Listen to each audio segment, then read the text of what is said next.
Hey there, SCP fans. My name is Grigori Karpin, and this is Simply Creative People, the show about SCP creatives, be they authors, artists, or off-site content creators like YouTube and TikTok. We're focused on bridging the gap between various fans and serving as an introduction to different concepts and stories on the wiki. So, many welcomes to all, and let's get started. So, hello, and welcome to episode 6 of Simply Creative People. I'm Grigori Karpin, and I'm joined by Mr. I'm Harry Blank, as far as you know. And we have a guest today. Hello. Introduce yourself. I actually have a list that's comically long. You have a list of who you are? Yes, I am, of course, the creator of 3 Portlands, the director and co-creator No, of your Third name. Law. Start with your name. Oh, well, okay, alright, fine. I'm Greenwolf, and I am the creator of 3 Portlands, the director and co-creator of Third Law, former physicist, currently in law school, noted wearer of hats, sworn enemy of the Canadian Senate, Time Magazine's 2006 Person of the Year, winner of the most likely to be mistaken for a furry award, and of course, maker of overly long lists. Excellent. Oh my god, this is going to be a good episode. I am feeling this. All right. So you already basically explained who you are, so that's good. Why don't we? I like to do it where I kind of want to know how everyone kind of got started with SCP. Do you remember how you discovered it? I do, actually. It was through TV tropes, of all things. That's common, actually, I find. Yeah, and then I just, I ended up in the IRC chat, and got to know some people. Twisted Gears, who no longer writes for the site, but back in 2015, he was a big name at the time. Yeah, sort of sure. mentored me a little bit and encouraged me early on, and that kind of motivated me to be a better writer. I don't think I would be the writer I am today. Certainly I would not be writing at the level I am if he hadn't given me that initial push to strive to improve and live up to his expectations. So I want to shout him out for that, and we will be talking about some of his stuff today, I believe. Yes, we will. Yes.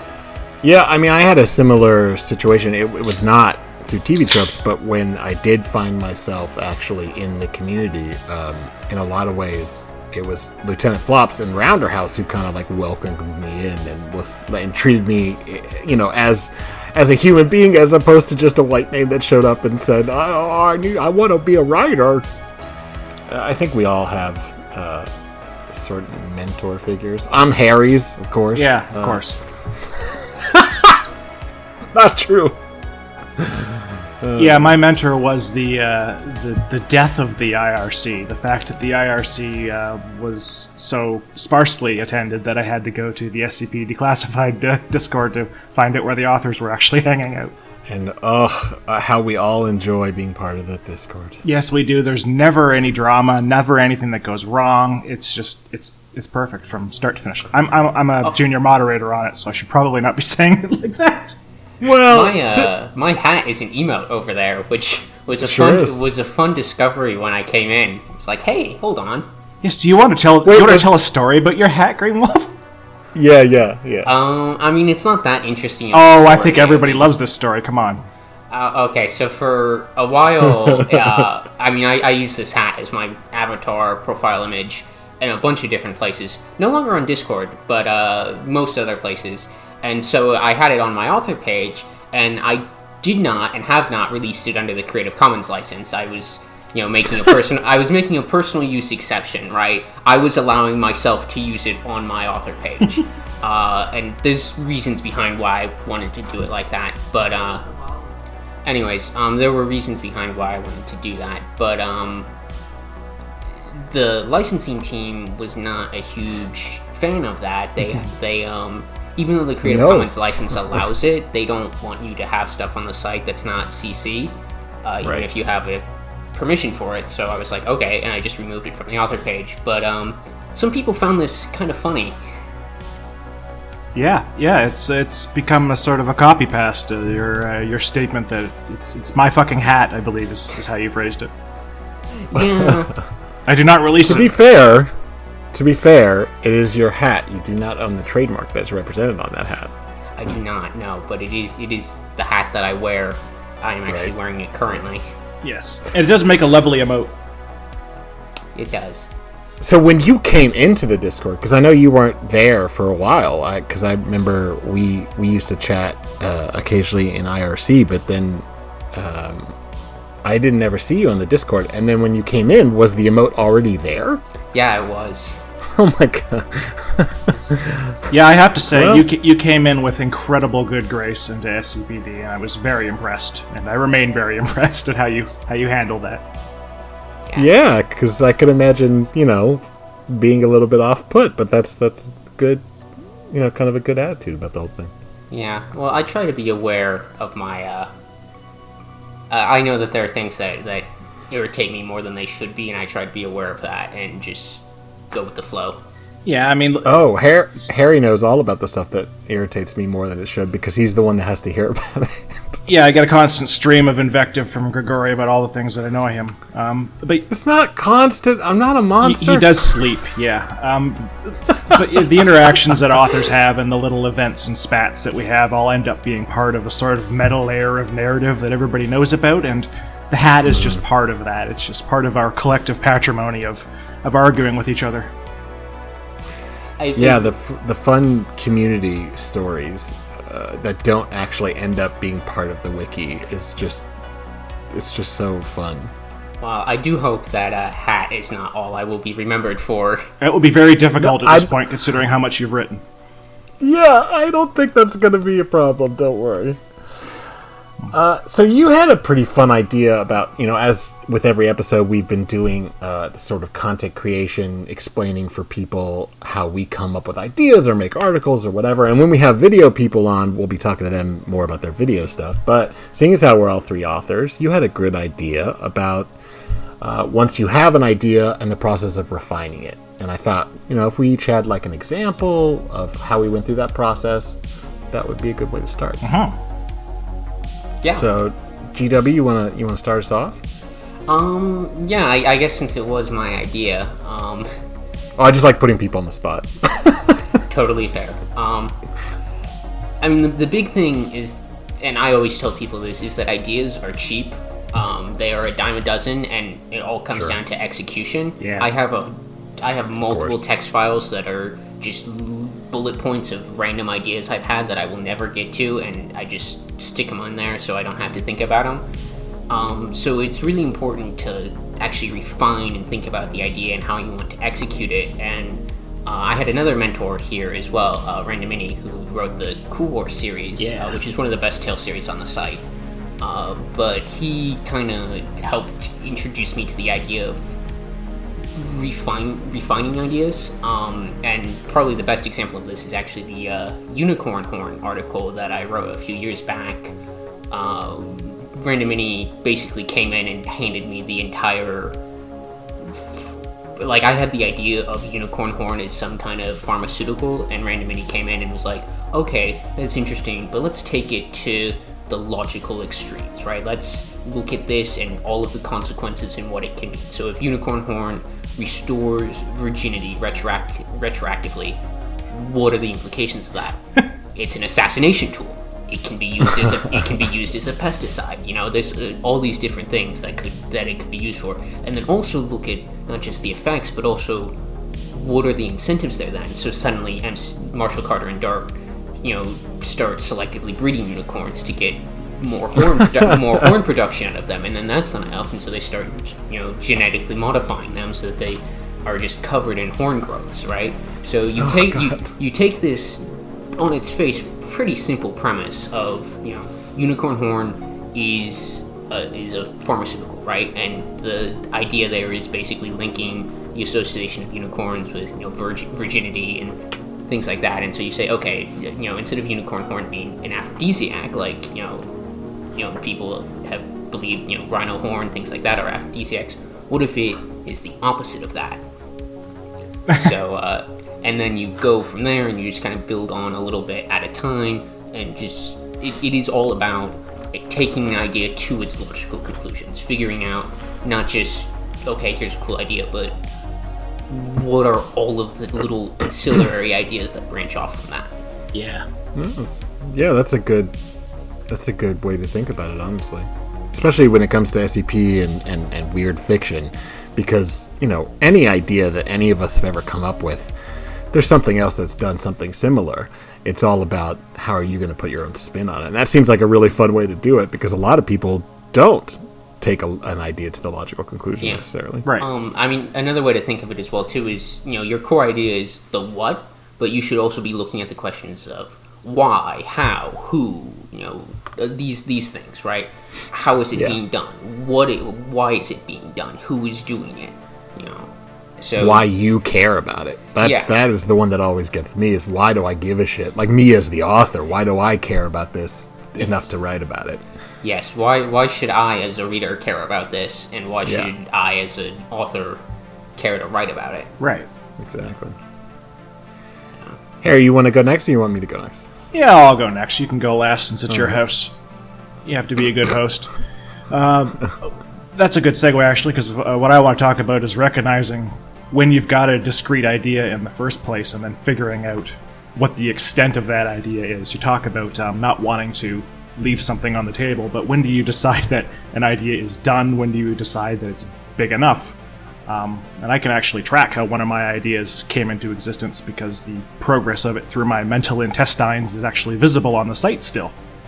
When I did my first SCP, I didn't want to replicate that trope of, we don't know where this thing came from, which is a good trope, and it works, but I didn't want to do it. And I also didn't want to go, here's precisely the origin of this mystery, and take the mystery out of it. Those are both valuable approaches, depending on the story you want to tell, but I wanted to take the middle route and be subtle. To be like, look how clever this new guy is, which nuance mileage may vary on that, but I suggested the existence of a materials handling disaster at the site I was developing, which is then implied to have created the subject of the SCP as a side effect. And then when I did my second SCP, I again referenced this event and added a new wrinkle that the disaster happens every year in exactly the same way, because the materials involved include magic timey-wimey crap. And at that point, something clicked, and I realized, that's an SCP idea. This thing I've been circling while writing other things, that's an idea. The disaster itself is an SCP, and I thought, alright, well, okay.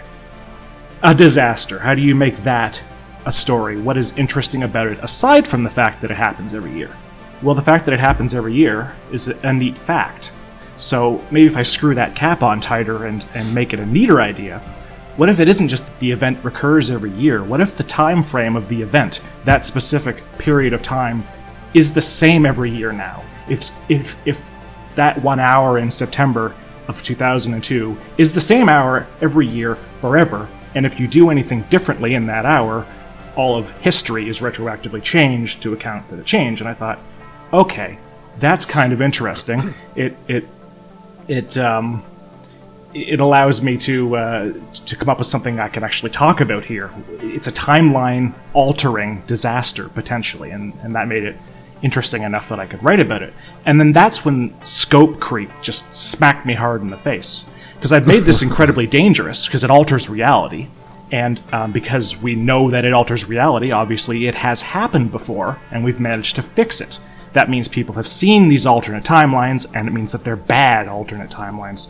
So I'm writing this SCP, and what it is a detailed description of just how hilariously wrong things go when you're processing esoteric junk and it explodes. That's the thing. It's about people getting turned inside out and strangled by translucent orange tentacles and getting turned into biological rope and getting dry mouth. But then there was this epic thing. Dry mouth! You don't do a list unless the last item is going to completely subvert the list. But then there was this... That's also good advice. Yeah, it's always good advice. GW did that in his intro. But that's what it is. It's this crazy materials handling story. But then I had this epic thing about people living in 5 different distinct hell worlds, which was attached to it. And that was ballooning out of all proportion, and I went, okay, we'll do like a Series 1 style thing. This can be an addendum. Not even an addendum, this could be a supplement page, because we used to do those a lot. And then the timeline supplement ends up being 12,000 words long. And I showed this to Caspian, too, who was a critiquer who was working on the site at the time, and amazingly agreed to actually read this entire thing. And I got this incredibly conscientious, brave, I would never be able to do this response. the addendum didn't really work, so just publish the SCP without it. And I woke up to that one morning, the imperative to shelve 12,000 words. And I'd gotten so into the thick of this thing, I couldn't imagine. How can it work without the supplement?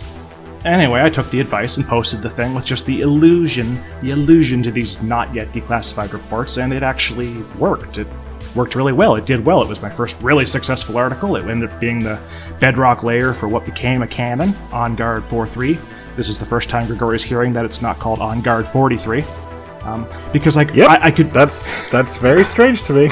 It's a reference. I'm not going to bother explaining right now. We'll leave that as a cliffhanger. I've been slowly working through it. Not nearly as quickly as you went through my stuff in Third Law, and I feel kind of bad about that. But it's very good. You guys should all go read it if you haven't. I much appreciate it, but I think you're actually ahead of me. I think you've now read more of me than I have read of Third Law, and I'm going to correct that. Because, again, Third Law, as we've said before, is also awesome. It's really great. But anyway, just to kill this storyline off so we can go back to complimenting each other, because I took the time to drill down into the details of the characters in the event and the site and the madness without having to spend all that time with that huge-ass supplement, it worked better without it. I realized that I had two completely different ideas, and they worked well independently, but one of them would have sunk the other if I'd stapled it on there. And now that huge-ass supplement is finally eventually going to see the light of day, but as a whole tale series, it'll probably be like 2 novels long to actually do justice to that content.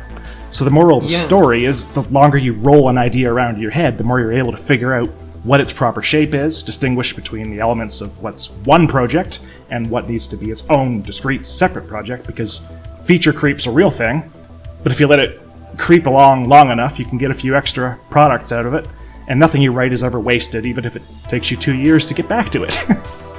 Yeah, I think it's a really important thing to, look at the product, even before you're at the draft, and decide, okay, this is what I'm moving forward with. The other stuff that I have is useful, and I will keep that for something.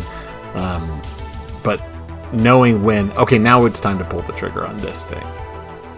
Yeah, there's sort of an element of triage involved in writing anything, and there's 2 approaches to take to it, and I've used both of them at different times. There's the maximalist approach, where you just write down everything you can think of, and then sand off everything that is not needed for the core story that you're trying to tell. Yeah. And that can work if you aren't really sure where you want to go with an idea, and you just want to explore all the different options and then figure out which one works best.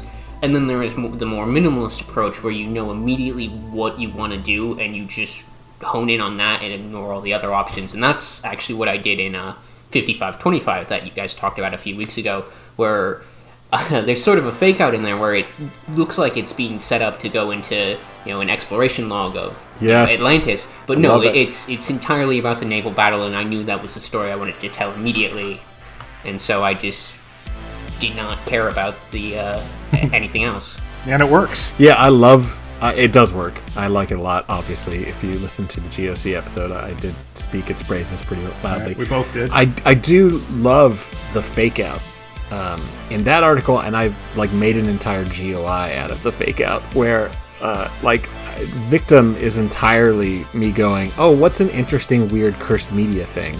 Okay, cool, we're going to describe that pretty minimally, and then I'm just going to throw it away because I'm just going to start talking about what's on the videotape, because that's all I give a shit about. Right, you find the thing that made you interesting in the first place, and you find the excuse to make that the main thing, because the thing you're interested in is the thing you'll write the best.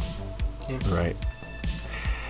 Yeah, I wanted to talk about, along these same lines, my first article, because it's probably the one that has undergone the most changes from original conception to the final execution. And if people have read it, which is SCP-4612, you might, if you look at the finished product, be able to recognize the thing that I'm going to describe it as it originally being, but it is pretty different. And originally, I had this idea of an abandoned World War II era, OSS adjacent organization that was dealing with the anomalous and weird shit, and it was basically just at least on this thinnest layer, kind of a ripoff of the BPRD, if anyone's familiar with Hellboy.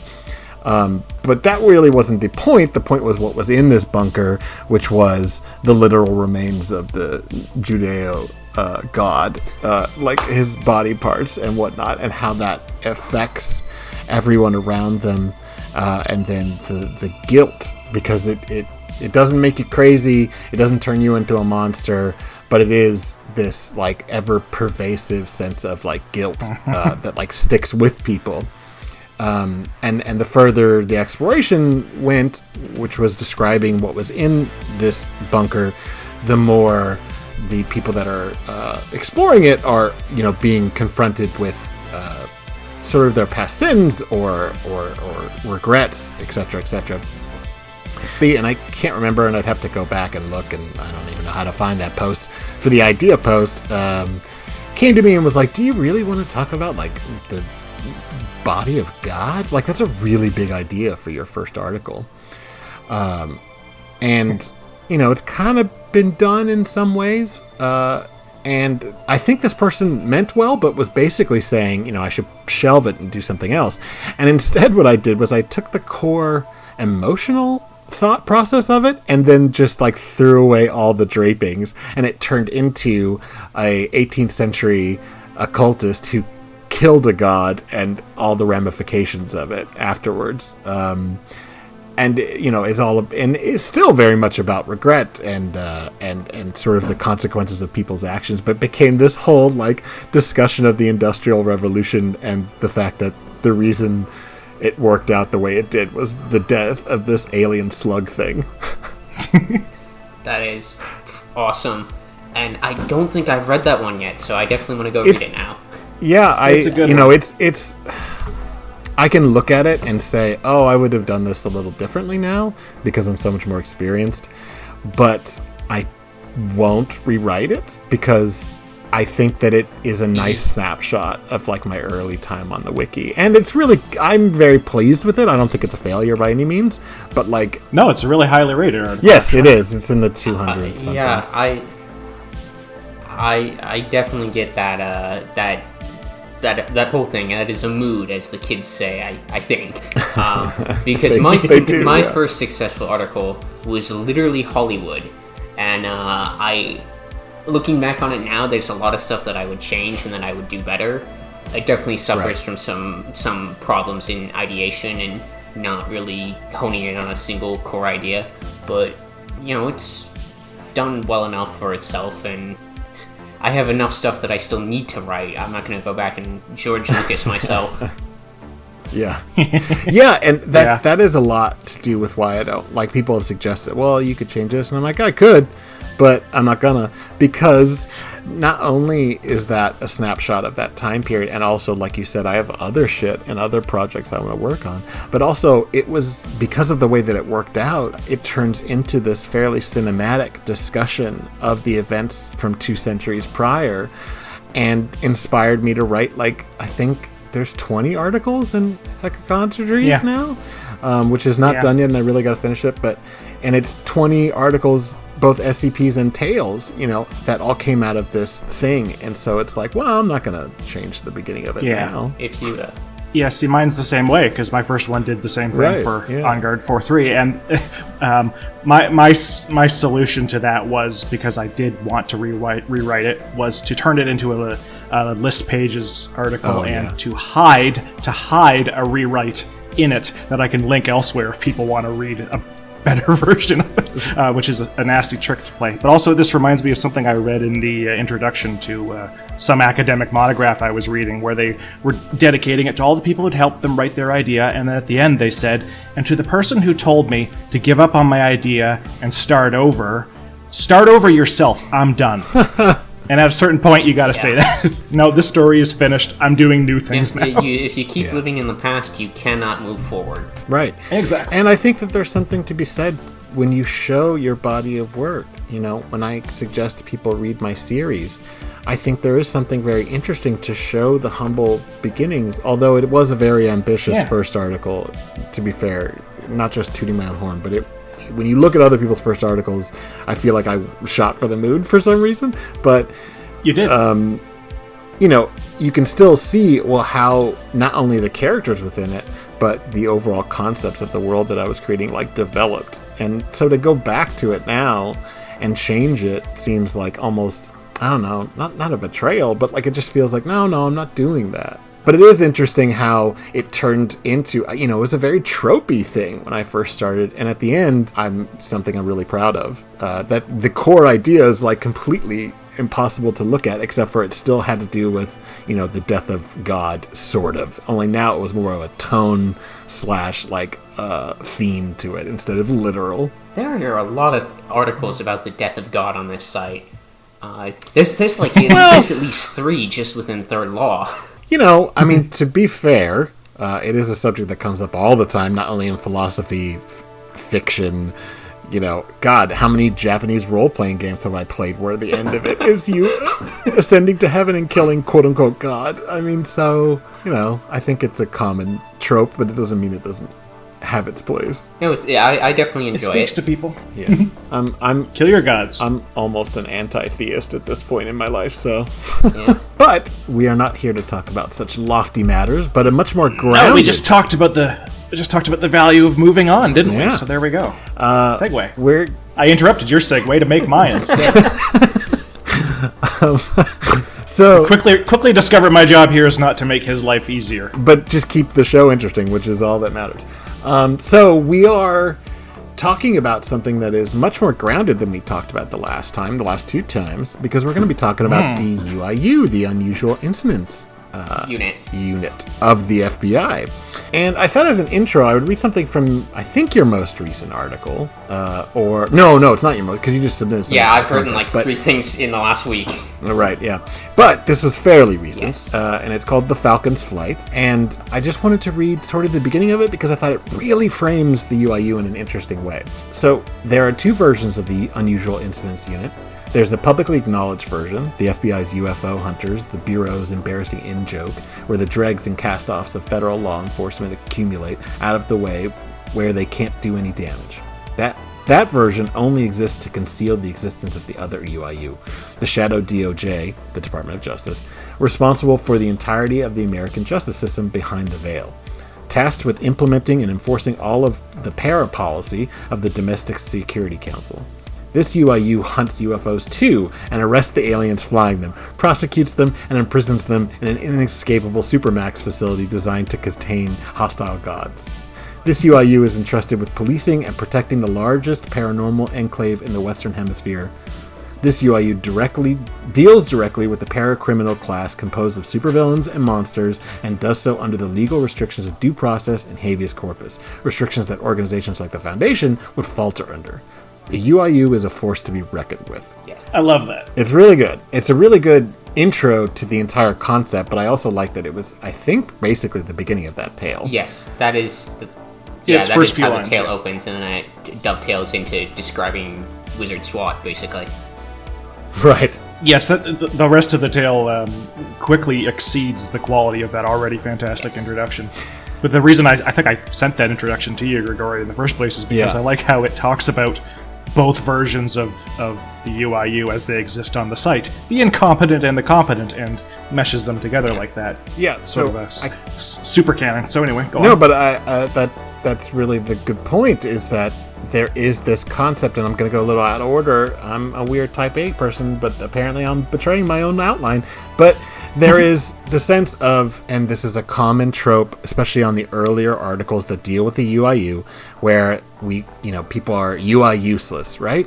Where they are these fumbling buffoons, or incompetent, or underfunded and not taken seriously by the American government, and so they're always the ones that the Foundation has to step in to clean up their mess. Basically, I find that to be a boring trope, and it was something that you and I, GW, when we were starting to talk about you coming on, where I think we were having this conversation where it's a very common trope that like GOIs that are not the Foundation are automatically, at least at first, kind of portrayed in this bumbling manner. We talked about how the GOC in the early stuff was portrayed in that way, and how the early Sarkics, if you go back to the first episode, were just a group of evil cultists. And then if they stick around long enough, meaning enough writers contribute to them, that sort of trope kind of goes away. It's why we'll never do an episode on the Chaos Insurgency, because that never happened with them. Well, we're working on Yes.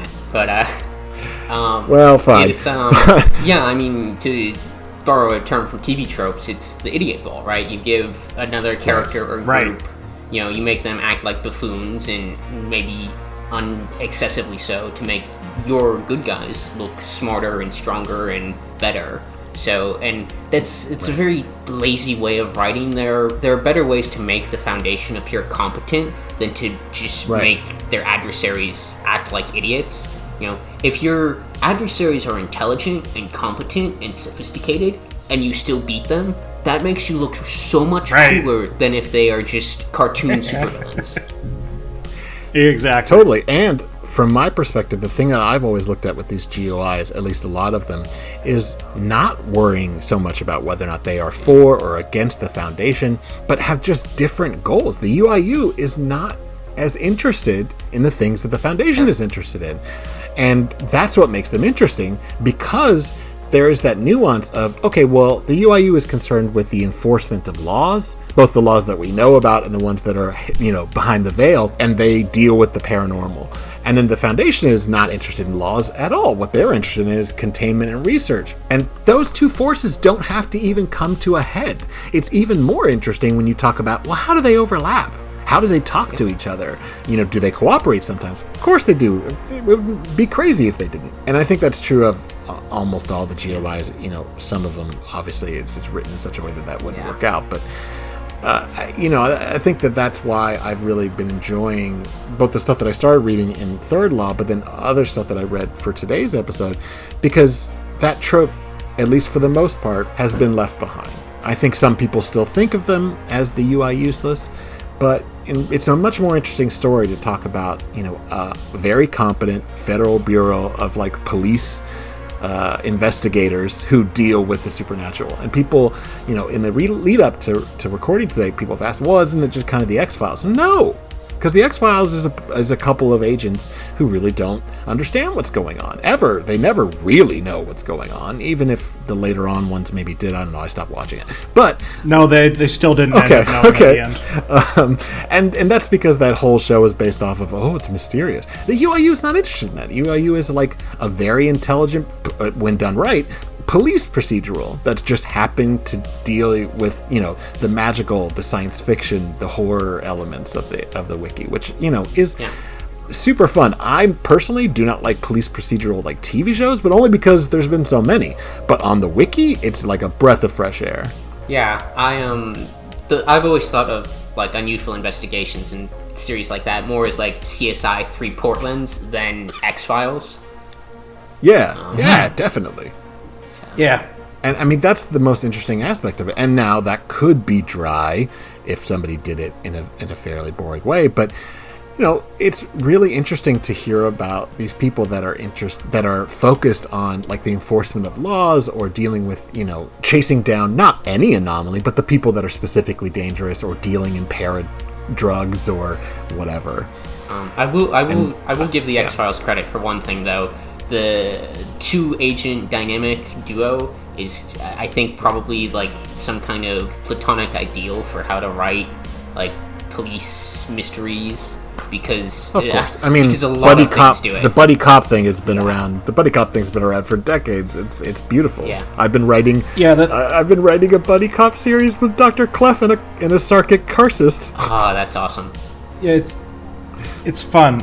It's a lot of fun. I think specifically the X-Files version of it probably influences a lot of the fiction on the site, because it's a combination of, they had two very charismatic actors who had great chemistry, and they also had good writing for them, to the point where the bad episodes of the X-Files are still interesting because of the protagonists, and that makes its way into all the buddy cop procedural stuff you'll see on the site, where the characters are usually portrayed as having some sort of an interesting dynamic between them, which Third Law is all about all the time, at the same time as it's crazy and technical. I always tell people, if you want to get an idea of how to write character dynamics well, there's 2 shows you should really look at: X-Files and Stargate SG-1. Both absolutely nailed character dynamics and are completely driven by the interactions between the main cast. And they both went for 10 seasons on just that. I will propose alternatives. Not that I dislike either of those shows, but I've always kind of modeled my characters after The Wire. That's also very, very good. And Deadwood, but not for police procedurals. Yeah. But any show, any movie, like people we talked about before, well, how do I figure out how to write interesting characters or interesting dialogue? Go immerse yourself in somebody else's interesting characters and dialogue, and don't just steal them, but how did they handle it? How did they make a nuanced villain or adversarial relationship or buddy camaraderie that isn't just out of the wrapper boring. Anyway, so some basic terminology, which is a little old-fashioned, but does come up from time to time. For the UIU, a cart is a confirmed artifact, meaning an anomaly. A can is a confirmed anomaly that's a event or area, and a can man is a person who's anomalous. These people tend to be particularly dangerous, and you'll find someone else who is looking for them. Typically, it is where I think a lot of these case files of the UIU would get really interesting, because you're not just dealing with some unknowable anomaly like a weird emotionally damaged teenager like so many SCPs deal with, but like, oh, this is a hardened criminal, or maybe a spy or something who also has anomalous abilities. Yeah. I will say I don't believe I personally have ever used any of that terminology. It was pretty old when I joined the site, and that was a long time ago now. But it's still fun, and it is kind of it's a cute reference to throw in sometimes, just to call back to what was. But as TV Tropes puts it, a mythology gag. I like them. I've only used them briefly once because I have a character that used to be in the UIU that now works for the Foundation.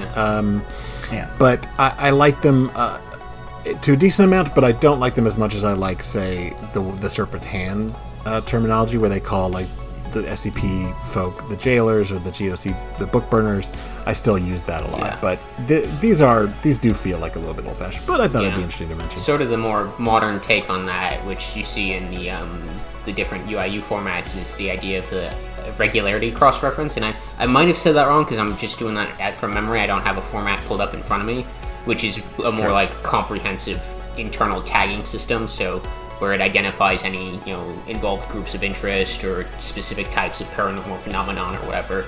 Basically an in-universe tagging system that the UIU uses to document whatever they run into. Yeah, I mean, the terminology that we just spoke about really doesn't belong in like a government report. Yeah, it's very informal. It would work in maybe like agent field notes or something, but it wouldn't work in terms of like, oh, and now you have to type that up for the report. That's not going to fly. Yep. So we're going to go into a bunch of different articles, but I thought I would briefly mention Scantron's proposal, because I don't personally headcanon it, but I think it's a really intriguing idea, because in this world, according to this article, the UIU long predates the Foundation, and the only reason that the Foundation exists is because the UIU was investigating an anomaly, and then the anomaly essentially takes over a number of UIU agents and then transforms it into the Foundation, which is like there is something to it. I think there's an interesting like subversion to it. It doesn't really lead itself to like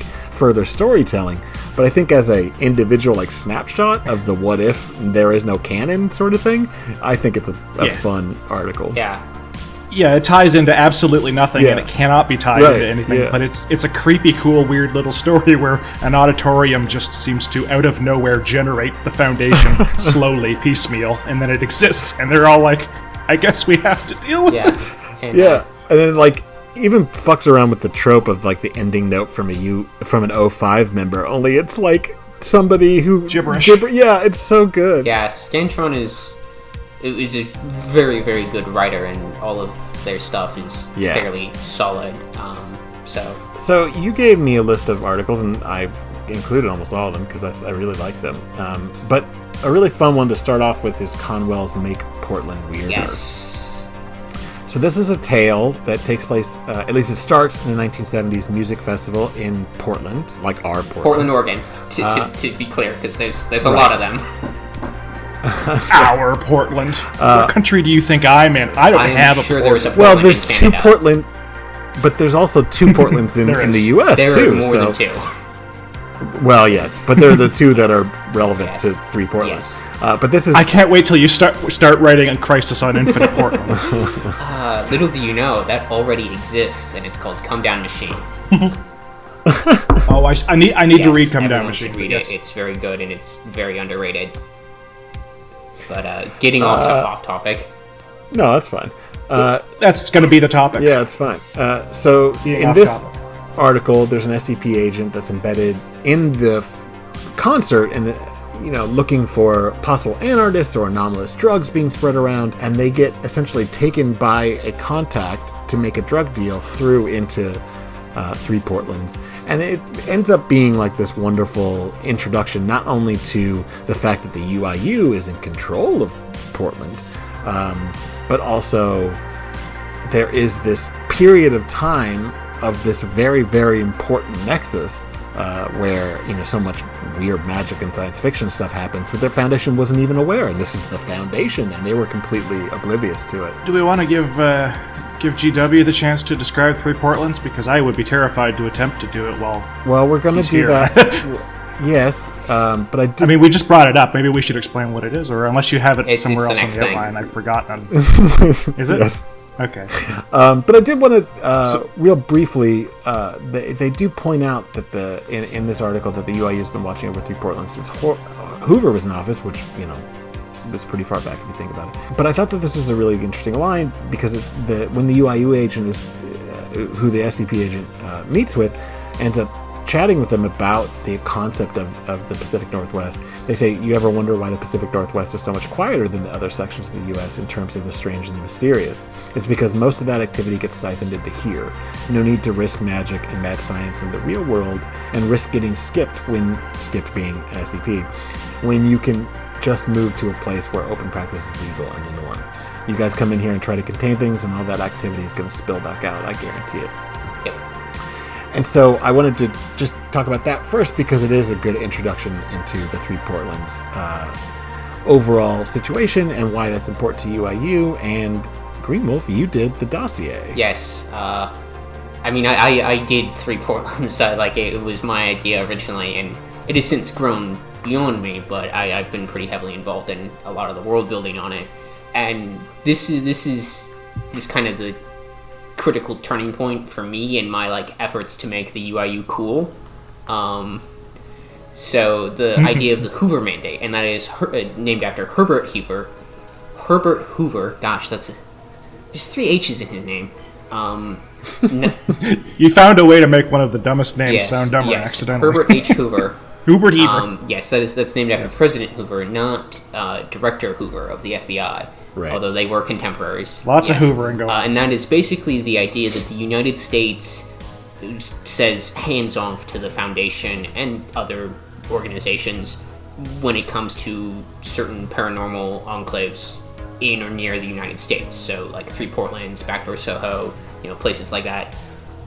For various reasons. Some of them, high-level strategic stuff. 3 Portlands, it's a way to get between the U.S. and the U.K., by just walking 10 steps. So that's a massive strategic resource, but also for kind of pragmatic reasons, 3 Portlands is essentially a single giant containment cell for 80,000 wizards.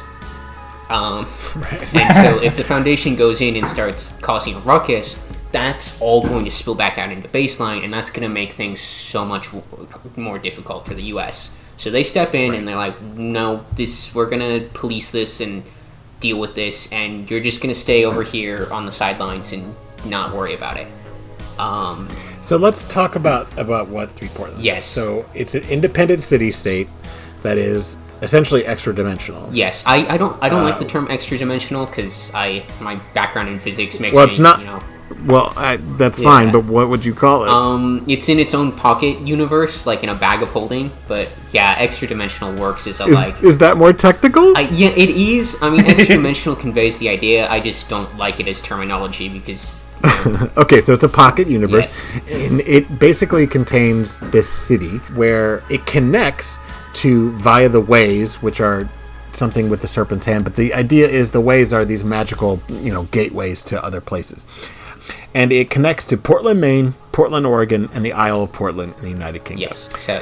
So just there's a bunch of different places. There's like, I don't know, like 80 or something in Portland, Oregon. That I just pulled that number out of thin air. It's not actually fixed, but there's a bunch of them all over these cities, and they all connect to places in 3 Portlands. And so you can take away from Portland, Oregon into 3 Portlands, and then you can walk around in 3 Portlands and open up another way and come back out in the UK, right? Right. But the idea is that 3 Portlands is sort of an amalgamation of the, like, metaphysical imprints or shadows or whatever of these 3 cities. They're all named after each other and all have kind of similar histories and backgrounds. So it's the, like, collective idea of Portland has merged together into this meta Portland, essentially. I liked it in Make Portland Weirder. Comwell describes it as 3 types of architecture merged into one city. Yes, which is a really good description. Yeah, so there's elements of all 3 Portlands in 3 Portlands. So you have, you know, like lighthouses and stuff. You have the International Rose Test Garden from Portland, Oregon. There's like a shadow of it in there. There's, you know, lots of little different things from each city that all influence it. Right, and the UIU effectively acts as the FBI does in the rest of the country. They extended their federal jurisdiction to specific laws because, as a part of a deal with the sort of leadership of 3 Portlands, because 3 Portlands wanted to stay autonomous and not be annexed by the United States or other people. Because there is also an aspect, and we don't have to get deeply into it, where there's like a genus loci, where it's like sort of a city is sort of alive in a lot of ways. But there's also, like you said, like 80, 100,000 people there, and they don't want to be citizens of the United States. Yes. And so the UIU is the representative of U.S. law there, and they also endorse, like sort of embrace that, the people that live there, because this also, like you said, keeps the Foundation out. Because the Foundation's not interested in laws. They're going to come in here if they did come in there en masse and try to like lock up all these people. Yeah, the technical, and I know that you and I are probably the only people who would actually care about this, but the legal minutia of it is that 3 Portlands has signed a compact of free association, like the Pacific Island Trust Territories.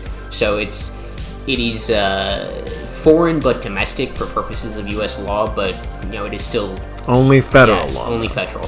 And the city passes its own ordinances and such, and has its own police force that deals with, you know, misdemeanors and smaller crimes. And the UIU's main concern is stuff like smuggling, things like that, stuff that directly threatens the Veil. And of course, you know, they will help out with homicide investigations and things like that. But that's more by agreement with the city that, hey, you guys have more resources and experience with this, you'd be useful here, unless we implicitly have this authority. And the reason I point out that is federal law is because, you know, you and I might know this, but a lot of people don't really probably think about it, but most criminal law is state. And civil law is state, like a significant portion of it. And so none of those laws apply. The state laws of Oregon, so all those criminal laws don't apply. They have their own, like you said, but they're a lot less stringent. And federal law is very specific about certain things. Typically, for example, like murder is not a federal crime. It can be. It can be. Employee or something. Well, yeah, but I mean, or you cross state lines to do it. Well, there are other ways in which you can make a federal case for murder, but like it's not the common. And like the same thing with like if you robbed a gas station, the FBI is not going to come after you. Not just because they don't care, but also because that has nothing to do with their purview. And so it is. Now, if you rob gas stations in 3 states, then they might be like, They might. It depends, honestly. And if you rob your gas station with thaumaturgy, then the UIU definitely be interested. I do. Well, while you're stuck there, I just wanted to quickly throw in something about the actual tale that we're talking about, because Conwell focuses it on the UIU agent, and that's kind of cool because it's a complete inversion of the way the X-Files stuff usually works, where we've got the workaday government agents who are trying to figure out what's going on. Meanwhile, there's a secret cabal of people who actually know all the answers, and they imprison the anomalous stuff and they research it, and we never get to know what's going on with them. But on the SCP wiki, we associate ourselves with the secret cabal of people who have everything and know everything. And instead, it's the UIU who are the outsiders to us, and they are used as the POV characters to explore this. So it's a neat little twist that we have to learn. We are the Foundation in our heads, because most of what's on the wiki is from the Foundation's perspective, and the UIU is explaining to us what's going on, and it's a neat twist. Yeah, I want to give you credit. I know this is Conwell's tale, but like just in general, like when you said that this was your like kind of real starting off point of trying to make the UIU cool, the idea that there is a whole like megalopolis of wizards and cyberpunk people that the UIU is the primary like law enforcement of, or at least on the mega scale, in terms of like the Foundation has no being here and they need to, if they want to get involved, and they have to talk to the UIU, like that immediately just adds so much credibility and like weight to the UIU's like responsibilities. Yeah. It also creates sort of this interesting situation, which is explored a little bit in Third Law, where the Foundation has more latitude to operate within the actual United States of America than they do within 3 Portlands, and the reason for that really is that the Foundation can do things that the UIU can't, because they are a quasi... I mean, really, they are an illegal conspiracy. Yes. Like, they violate so many laws all the time. Yes. And it's convenient for the federal government to just look the other way. It's like, oh, you guys, detained this uber sorcerer who wasn't actually doing any crimes, but was kind of a problem. Well, we don't care. Right. Yeah, habeas corpus, what's that? The thing that it reminds me of the most is like those political / like spy thrillers that are like focusing in on like border towns, like yes. Some of the Cold War era like spy fiction that talks about like Berlin, and how there were these influences of these 2 very large like megalodon government bodies that were focused in on this tiny little space, and how they had to like essentially like tiptoe around each other, and that I find really fascinating about the whole dynamic. Okay, so I wanted to also talk about a series that you mentioned by our friend IHP, or IP, yes, is how he likes to pronounce it, IP, called this. Yeah, apparently I've always said IP. I have not. Wow, we found the person who said Hip's name the way Hip likes. It's GW. Which is so funny because I didn't know that until like 6 months ago, and I've been talking to Hip for like, forever. Both of us have talked to him like almost daily for like a year now. And the first time we both go into a voice chat with him, he's like, "My name is Ip," and we're both like, "What?" And he goes, "Well, how have you been saying it?" We're like, "IHP," and he's like, "What?" It's not. It never occurred to him. It's not like capitalized like an acronym, though. It's just capital I, lowercase h, lowercase p. Yeah, see, this is what it sounded like. But he made said it. You even have similar voices. That's true, you do. But like also like his author avatar, which he killed off in one tale, which is hilarious. Is I.H. Pickman, so like that's how I was thinking about it as. Yeah, so like, I still initials. call him Pickman sometimes, but usually when I'm irritated, it's like when you have a kid and you know his middle name, and you can be like, "What the hell are you talking about, Pickman?" We would never be irritated at you, never. Of course not. No promises. Well, you haven't collaborated quite as much as I have with him. Don't be pissed at us. Anyway, so this is a UIU series with no name, which is a fun series of tales starring the Quinn McAllister, who's a UIU agent stationed in Cincinnati, Ohio. And it starts off as just a drug bust, but really goes places. It's an excellent cop story, kind of showing how competent the UIU at policing the anomalous world are. And I put this specifically into point, not just to, gain brownie points with it, but like everything he writes is really good character moments. And that's, and I think he would say like his strong suit is characters. Yeah. And this shines just as much as S&C Plastics. And, it's not finished, so just be aware if you go and read it. Yeah. It isn't finished, but it's still really worth your time. Yes, be aware that if you go and finish and you say enough nice things about it, he might actually finish the damn thing. That's right. I know on the discussion page for the most recent one, you were wondering if anyone was still reading them. I'm still reading them. Please. I need the conclusion. The UIU series with no name was like one of my big main inspirations when I was starting out writing about the UIU, and it's really good. Hey, cool. Yeah. That's awesome. I wanted to pull out this quote where Quinn is talking about the SCP Foundation because I thought it was really insightful. They say that they've got a secret police. They round up people whom they deem different and undesirable into places where they can be contained. They delude themselves into thinking they're a force for good. Only difference is that their swastikas are just in the shape of the letters SCP, because she's comparing them to essentially neo-Nazis. Yeah, I mean, there is always that kind of element that it's hard to get around, that the Foundation is, at a minimum, quasi-fascist, and at worst, actually outright fascist. Like, they are a secret conspiracy that is accountable to no government or democratic process, and they arbitrarily determine what is and is not normal.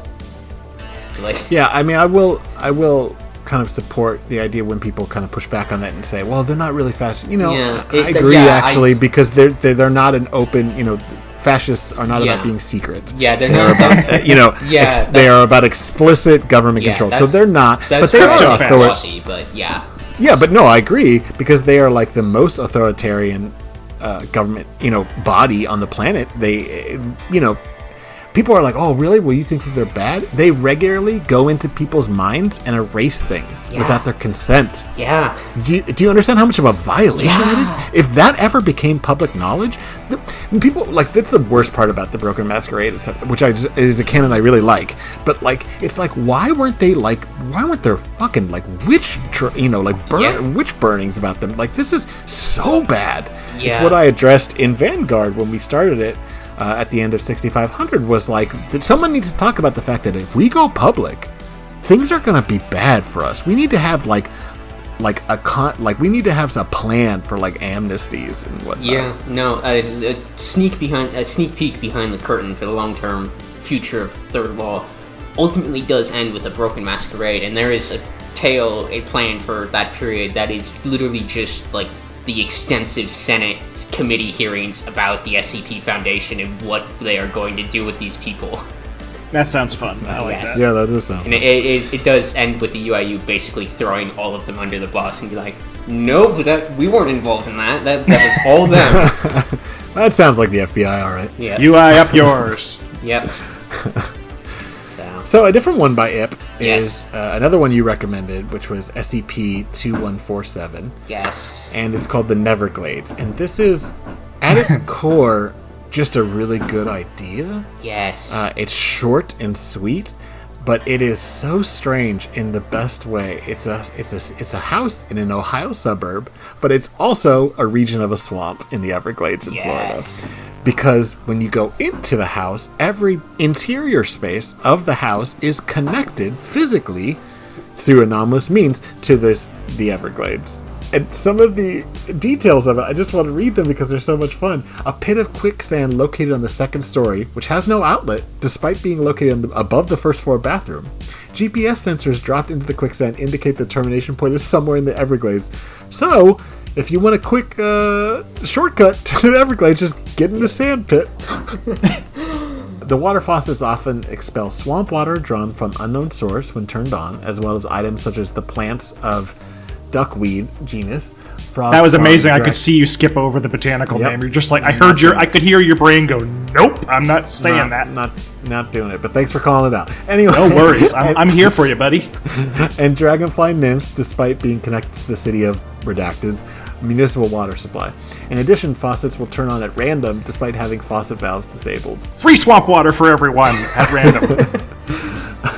The attic of the house is inaccessible due to several square meters of silt, dirt, and organics, an estimated 300 tons of matter filling the space, including the stairs leading into the attic. Despite this, the ceiling of the second floor bears the weight of the attic with no structural issues. Currently, attempts are being made to enter the attic from the roof. What is presumed to be the living room or parlor of the house is filled entirely with swamp water of an unknown depth. Furniture has been found in this area of the house by exploratory divers. Furthermore, persistent audio phenomena has been heard both above and below water in the form of an unknown folk song or songs. With the exception of the living room, basement, and bathrooms, no furniture or appliances were present. Yes, this is a great Series 3 skip, and I'm probably biased in this regard because it's around the time I joined the site, but I really do think like Series 3 was kind of a perfect like happy medium behind here's just a cool weird thing, and like here's a really long narrative about it, where it was like here's a cool weird thing and a short story about it, and I think that's an ideal format to be at. And this does it really well. This one does that really well, and I will say that, like, as much as I do enjoy, like, the modern complexity of things that can be possible on the wiki, because now we all are like, well, we can just do comedy or romance or whatever, anything's possible. I do very much appreciate Series 3 because I feel like that's where the form, like the medium of the SCP writing really, like, started to really shine. There are really good articles before that, I'm not saying there aren't, but the sheer amount of articles starting in 2 that are like, wow, this one is nuts. It's where the site grew the beard, to borrow another term from TV tropes. Yes. Yeah, grew the beard. That's a reference to William Riker, because in the first season of Next Generation, he was clean shaven, and it is awful to be really, old. really bad. Yeah, and then he grows out his beard, and oh my god, I don't know how that man ever went through life clean shaven. It always confused me how somebody on a starship was allowed to have a beard, but whatever. Well, that was the extent of Riker's character development. He grew a beard. I don't want to offend anybody. I'm not a big Star Wars guy, Star Trek guy. Sorry. Yeah, this is it's a difference between the first season of that show, which kind of actually blew, and the second seasons and onward, where it improved drastically. And part of it, the signifier, the signpost is, does Riker have a beard? So if you turn it on and it's a rerun and you go, oh, Riker doesn't have a beard, this one might just be the planet where everybody's black because the writers ended up with a racist director. This might be that episode. Oh my god. Yeah, there was some bad ones. First season sucked. Yeah. But if you see a beard, you're like, maybe this won't be a terrible episode. I can't even imagine that man without a beard. Yeah, it's not great. Now I have to look this up after the film. Yeah, and in fact, it works really well because when he shaves the beard off in one of the movies, it's a really bad movie. Well. Anyway, mildly off topic here, just a little bit. No, whatever. Who cares? Oh wait, while we're still on the topic of IP, I just wanted to mention, because we were talking about the X-Files. In the UIU series with no name, there is a character named Agent Spender. And this is because this is a thing that Ip can't help himself from doing, is referencing things he likes. That's a name from the X-Files. That's proof that's where he's getting his inspiration from. Well, I mean, it makes sense why it's an inspiration. Yeah. Yes. I thought it was really fun. The reason why we're talking about this skip is because 2147 was actually discovered by UIU. In fact, it was discovered by Quinn McAllister, the same character from the series with no name, because they were investigating reports of alligators in the sewers, which is so funny because it's such a tropey bullshit thing where you would send, like, the FBI agents that hunt UFOs to find out if there are alligators in the sewers, and instead what they find is this fucking mind-boggling, like, you know, not temporal, but like dimension sync where 2 parts of the United States are connected through swamp water. And then because there's no crime involved, right? It's not really their problem, so like, here, you guys have it. Over. Yeah, it's fun because the Foundation, at least in the first part, the Foundation's getting all the information from the UA. It's like the UIU did their homework for the Foundation, and they're just like interviewing McAllister because McAllister's just been told, hey, hand this off. We don't want to deal with this. Yeah, not our problem. Which, you know, makes sense because it isn't. Why don't we take a break?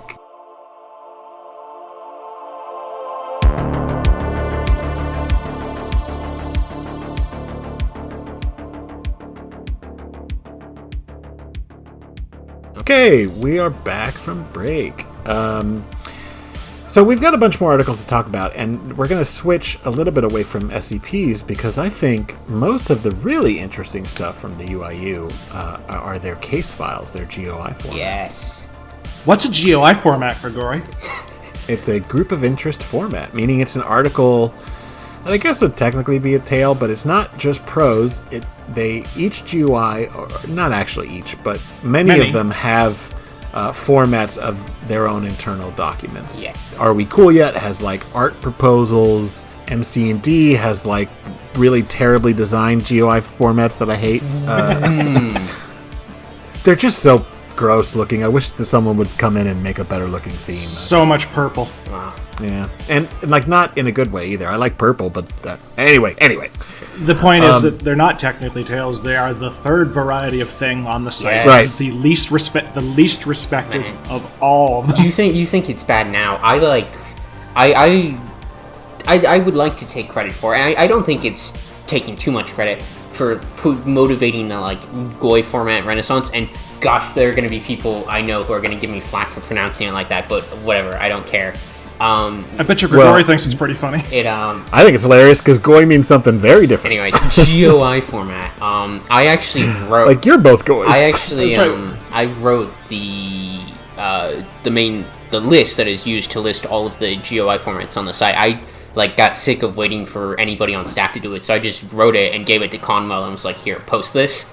And then we got it on the sidebar. And the lesson here is never ask for permission, just do it.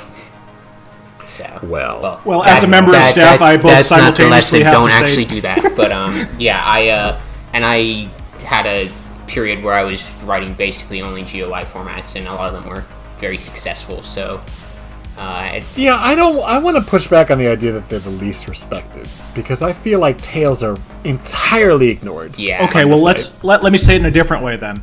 Other than Wilson's wildlife GOI formats are the least respected of the three. Wilson's wildlife is in a higher tier for people wanting to actually read them than Tales, and GOI formats in general are usually below that. Although the UIU formats are actually quite highly respected. Yeah. Well, we can talk about it when we get to the next one, but I have some thoughts there. On this article? Just on the UIU format in general. The next one, we'll just go into it, is UIU file 2014-014, which is Metaphysical Shark Terrorism. Yes. I love this article. Yes. Yeah, it's really good. By Nat Voltaic and Lord Stonefish, which, two names that if you see on them on an article, you should probably read it. Yes. It is technically it is part of Third Law, but you don't really have to have read Third Law to understand this one, in my opinion. Yeah, most Third Law stuff is relatively standalone. Yeah. Yes, this one and the one that we'll look at later by Anorak, I think might even be improved if it's something you don't understand the context of, because they're both so wacky. Yes. Anorex especially, yeah. Both of them, honestly. But this one is an entity resembles a metaphysical shadow of a basking shark and possesses a conceptivorous diet, meaning they eat concepts. Formerly active within the Three Portlands area after creation by the associates of Apotheosis? Apotheosis, yeah. Sleep apnea. That's right. Which is like a GOI that's basically just meant for this, and maybe it's in other articles, but you don't have to worry about it. The point is they were like these weird cult terroristy type people. And it first appeared in a quarry in the Jurassic District, where it caused the deaths of workers and damaged expensive paratechnology. Continued activity in different realms in the city until it was captured. So this is a shadow of a shark that runs around swims around and eats concepts out of the real world. Yes. Specifically a basking shark, which, unless I'm mistaken, is the one with just the big mouth open all the time. Yeah, it's a filter feeder. That is such a beautiful image. It's this big shadow of a big dumb shark with its mouth open, just eating concepts as it swims around. It's interestingly almost, connected to what we were talking about last week with Fifthism, how some of the entities are basically, discussed in this same fashion of the idea of something that eats concepts out of the real world and literally, subtracts them from reality. Yeah. Yep. It is capable of filter feeding concepts from a particular area, as well as being able to, quote-unquote, swim through solid objects. Eaten concepts will disappear within the area and will reappear 2 hours later. For example, if the concept of steel is eaten, all steel, and variations of it, in the area will disappear. Any steel will have an outline around where it would be. Yeah. Basically like selecting something in a game and just turning off rendering. Right. Only that doesn't work so great with gravity when you take away steel. Yeah. Because some of the evidence it includes a piece of rebar which was part of an overpass, like a freeway overpass, which was consumed by the shark, and the rebar fluctuates between a consumed state and a normal one, oftentimes losing part of its concept. Current status: the entity is currently held in a modified tank at Portland's Aquarium, a popular tourist destination in the Teal District. This is 3 Portlands. Yes. The tank is constructed of a conceptually null clear solid, CNC2, and contains a variable water level depending on the entity's needs. Various complex security systems prevent the entrance of unauthorized entities or materials. metaphysical marine biologists are working with the UIU to determine the state of the entity, and its condition is believed to be artificially induced by the AOA members for use as a weapon. Entity shows moderate to severe signs of stress at all times because of its condition. Oh, it's so sad. I know, it's not even a bad thing. Yeah, so what I've basically been reading is like little snippets from the file itself. So when you were talking about the formatting, you want to swing in here and talk about it a little bit? Yeah, so the original UIU GUI format, and the one that most of them are written in, it has this presentation of... Oh, hot take time. Go ahead. It's... I don't know. It like, the tabs in it are, initial report, suspect description, evidence, bureau record... And it goes through, like, documenting this as basically almost like what I would imagine, like, the FBI's internal files on, like, MLK and people like that would look like, where it's just, like, it's very focused on the physical description of an object and less about the actual investigation around it. And I don't think that's...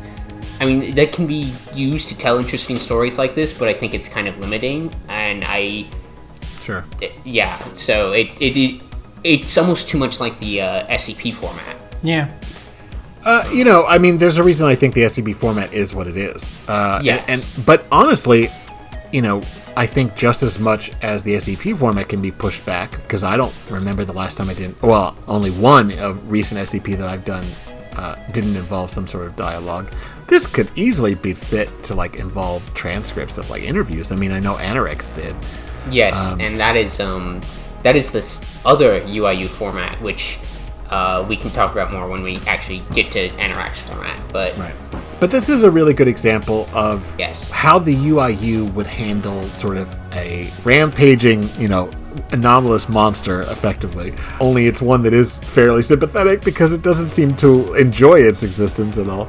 And what's interesting is that the way that it handles it, I get what you're saying, that like it is fairly limiting, but like I think there is like a really strong sense of verisimilitude when it comes to like reading through a file, because a lot of times they are using tabs, and you can literally tab through it as if it was an actual manila folder in front of you. Yeah. Yes. Yeah. Which I like a lot. Like every format, there's some tales that are better suited to this, and there's some that are better suited to other formats. Right. Yes, and this one is definitely, I think, one of the best examples of this variation on the format. It's a good story for it, and it uses the format to tell it in a way that's very interesting. Yeah, no, I totally agree. And we did not summarize the meat of the article, which is sort of the investigation. But I can see what you're saying, that it is sort of expository and kind of in the way that like a file actually would be, because if you were reading a file, you do not want to read through the entire interview. You want the summary. Like, tell me what you figured out. If I have to go back and like review the details, that's fine. But like, I want to know what's the meat here. But as opposed to that, UIU file 2003-112 by Anorek, which is about a para-narcotics ring. It takes place in 3 Portlands. And I actually crit this one way back when. So did I. I love this article. Yes. It's really... We all did. Oh, yeah. I was actually originally supposed to be a co-author on this, but I just didn't have time. So I wrote or did a lot of editing on like the first tab, and then the entire rest of it is Anorak, and I was like, look, I like made you wait like a year. I won't ask for co-author credit on it, but it does use the alternative UIU format that I've been working on in the background for ages now, that I've not actually gotten around to like posting on the site, but which is I call it the case file format rather than just the like file format, and it is focused around like emulating the like ongoing investigative case file that you might see. So it includes like interview transcripts and collected evidence, and it has reports at different intervals summarizing the investigation. So it is meant to kind of present a narrative following an investigation from the beginning all the way through to the end, versus here's a thing we have in custody and here's how we got it. And it's a huge strength. It really works. No, it does, especially because there's that bit where, and I remember talking to Anorak about it, where I'm like, okay, you have this midpoint investigation summary. Let's try not to repeat. This is still fiction, but like it's a really interesting concept to be like, here's where we're at now in this investigation, and then to move forward again, which is Like again, it feels very like real, even though I know it actually isn't because I've seen case files. Yeah. But, not FBI case files, but they're all the same basically. Yeah, it's not, I didn't have access to like actual FBI files to really look at with this, so I was kind of going more off of what does it feel like it should be, and what is most conducive to the narrative. And exactly. And all it has to do is feel real, right? It's verisimilitude, not actual realism, because actual realism is horrible for fiction. Yeah, and another thing worth noting as well too is that like a lot of these different tabs are like optional within the format the way I have it like set up. So you could have like 3 interim case reports if you had a really long investigation, or you could have none if you had a really short one. And there's different tabs for like interview logs and things like that. And the idea is just to basically have a bunch of different tools that you can use to construct a narrative and arrange them in the right order. So I'm gonna slight detour here because I stole this formatting to use in a GRU article on this, an SCP main list article 5957. I didn't do it exactly, but like this was a high inspiration about how I thought maybe a government investigative file would be, and it's actually about the GRU investigating the Dyatlov Pass incident. Oh, that's a good one. Yeah, so that's if anybody's interested, that's 5957.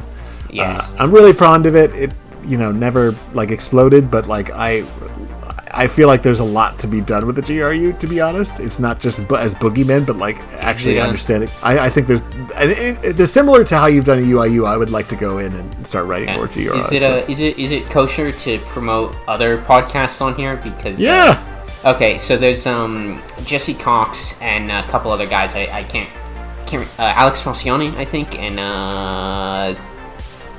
Michael Davis. They do a podcast together called Chilluminati, and it is entirely about like deep diving into conspiracy theories and like strange stuff. And they had a great episode on the Dyatlov Pass incident. I think it's episode 10. So there's a lot. I've not only in reference to writing that article, but in just prior to that, I had read up and watched quite a few videos on it, and it is pretty fun. If you like, if you like the SCP wiki and you like conspiracy fiction like that, you'll probably like Chilluminati because they,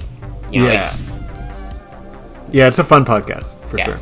Yeah. I've only listened to a few, but they did a really good job with the ones I listened to. Yeah. Anyway, all right, so back to Anorek's actual article, because that's what we're here to talk about.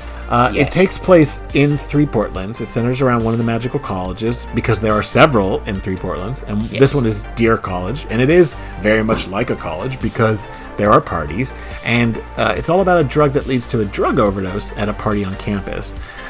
The police...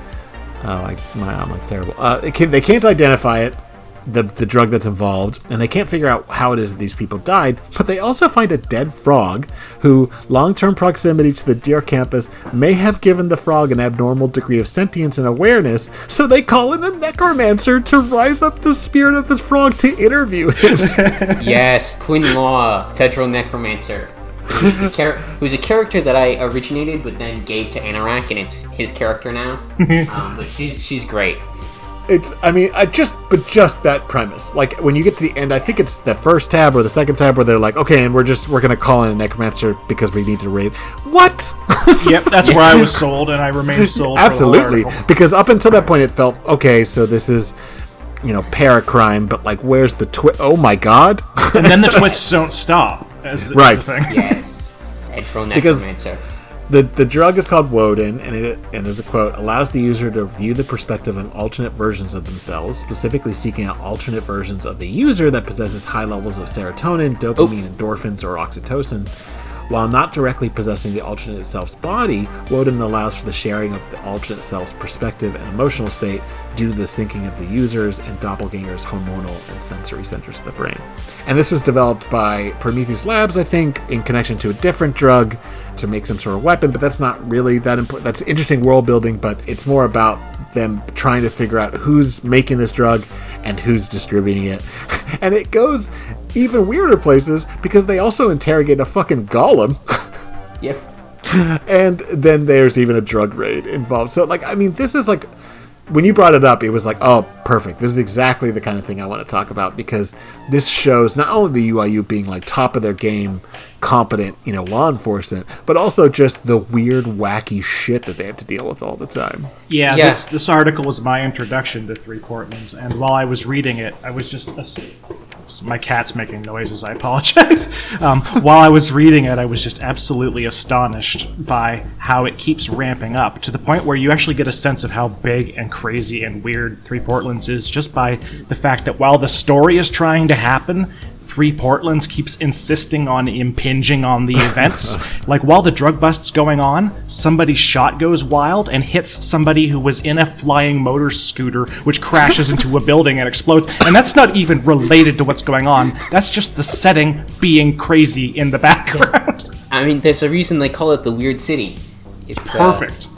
It really is like CSI Three Portlands, where you have this very grounded and down-to-earth police procedural in just this crazy, insane urban fantasy city where all of the like craziness is also just like kind of normal and baked into how it works, and like that's just the logic that they operate on. It's beautiful. Yeah, the interview with the Golem is a really good example of it, too, because there's this whole discussion of, like, code words and, like, magical runes that, like, are part of its operating system, as if it was, like, a program on Windows or something. And I think, the part... You don't ever stop to go... There's nothing in the article itself that makes you go, what? Even though it's also crazy. Like, if you stop and think about it out of context, you're like, this article is going weird places. But there's no point in the article where where Anorak stops and like winks at the reader. There is this real sense of like, groundedness throughout, despite all the strange shit that's going on. Yeah, it's that very specific form of humor where you say something completely insane in the most deadpan, serious voice you can, and do not even blink. Yes. That's basically all my comedy. The best kind. And the wiki is very, very good for that because of the like governmental nature of, or quasi-governmental nature in the case of the Foundation, where you have these official clinical documentations of what are frankly insane events. Yes. That's the best. That's why I feel like it's such a good medium for satire. It's why I've kind of gone nuts with that stuff with Victim, because I feel like you just describe these things in the most clinical way possible and then let the contextless weird event speak for itself. Like, if you can make the reader pause for a second and go, wait a minute, what the fuck? Yeah. Which works as much for horror as it does for comedy, I think. Yeah, horror and comedy are two sides of the same coin. Yeah. Anyway, moving on. You recommended a couple of tales by Twisted Gears, but I only put one of them on here because I thought it was really fascinating. It's called Close of Play, and it's about essentially a sleeper agent for the Foundation being introduced to a small like field office of the UIU. And what's really fun about it is that it really plays off this concept of like hidden, like, not code words, but like activation words. Like when you sign a contract in this magical world that has like certain bearings on what you can or can't discuss with people outside of it. So the sleeper agent can't actually report anything to his Foundation superior. Yeah, I'm going to mispronounce this word because it's Celtic in origin. Gias? But yeah, Gias. I think. I think it's in like Celtic, it's like pronounced like Gesh or something like that. But maybe, yeah. Yeah, but who knows? We don't speak Irish here. We speak English, unfortunately.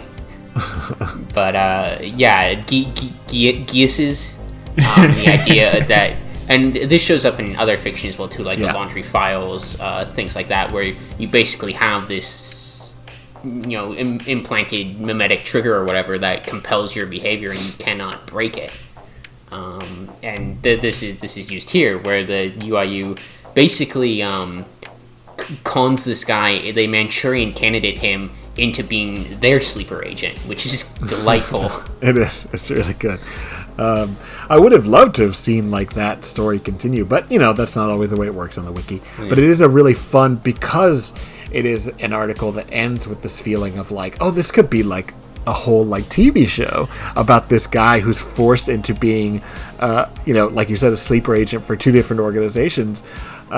And it's really fun. It's got this it portrays the UIU in this very interesting, sympathetic way, which is funny because they're the FBI, and in real life, I think the FBI is pretty much shit. Yeah. But like, I like to think of them more along the lines of like the U.S. Marshals. But whatever, like they are. If you were to look at all the secret organizations in the Foundation's, world, they probably are the ones that are treated most often like just trying to do good, like in terms of like tamping down on dangerous shit for people. And this really does set a really fun tone for it, because the boss isn't just like lording it over the sleeper agent, but is also like, no nonsense about it, and it has this it's just got an excellent tone, I think. Yeah. That is something I always like keep in mind when I'm writing about the UIU, is that even though they are quote unquote the good guys in compared to like the Foundation, especially from the perspective of people in Three Portlands, right, they still are the Federal Bureau of Investigation. They're they're Hooverites. This is the same agency that conducted COINTELPRO and did all sorts of other crazy, insane. Still does. Yeah, still does. Yep. And well, I think the UIU is probably maybe a little bit. Like in terms of institutional culture, is not quite as like conservative as the FBI as a whole. They still are like, they still are a secret police, even if they are operating trying to operate under due process and things like that. I think fiction likes to look at the FBI in terms of like Silence of the Lambs or like the real world stuff of FBI profilers, because who can argue with the fact of people that hunt down serial killers? Yeah. Right. But that's very little of what they actually do. Yeah. Most FBI agents are not stopping bank robberies. They are not investigating, murder sprees. They are doing like horrible, like investigations of like fucking like peace organizations and like the Black Panthers and et cetera, et cetera. Yeah, or there's a trick that they like to do sometimes where like an FBI informant will like go to these people they have under surveillance and like coach them through all of the steps to like do some crime or something, and then the FBI will swoop in and be like, "Look, we stopped the crime that we planned." Like, and the fact that is not entrapment blows me away. Yeah. The cases that decided that those cases, not to get too lawyerly, here, but like the cases that when we read those in crime, like that decided that those were not entrapment, according to the Supreme Court, was just shocking to me. They engineered this. They made the crime. Yeah, but... Anyway. Well, anyway, on a similar topic, just because we just mentioned Ireland and the FBI at the same time, there's an Irish movie called The Guard with Brendan Gleeson and Don Cheadle, where Don Cheadle is a visiting FBI agent and Brendan Gleeson is an Irish cop. And every time somebody meets him and they introduce him, they go, "Oh, are you with the Behavioral Sciences Unit?" And he goes, "No," and then they don't want to talk to him because they're not interested anymore. A running joke where that's the only thing in the FBI that has good publicity, and otherwise it's like, "Oh, you're just with your regular FBI." Oh. Yeah, like I would never watch a TV show about 99% of the activities that the FBI does, but like I've watched Mindhunter like 3 times. Yeah, Mindhunter is great. And I've read the books that guy wrote that series is based off of, and he was an arrogant dick. But man, his life is interesting. Yeah. If you watch the X-Files, like anytime the rest of the Bureau is involved, they're dicks. Yeah, and even the X-Files doesn't think the FBI is good. They think those two and sometimes their boss are good.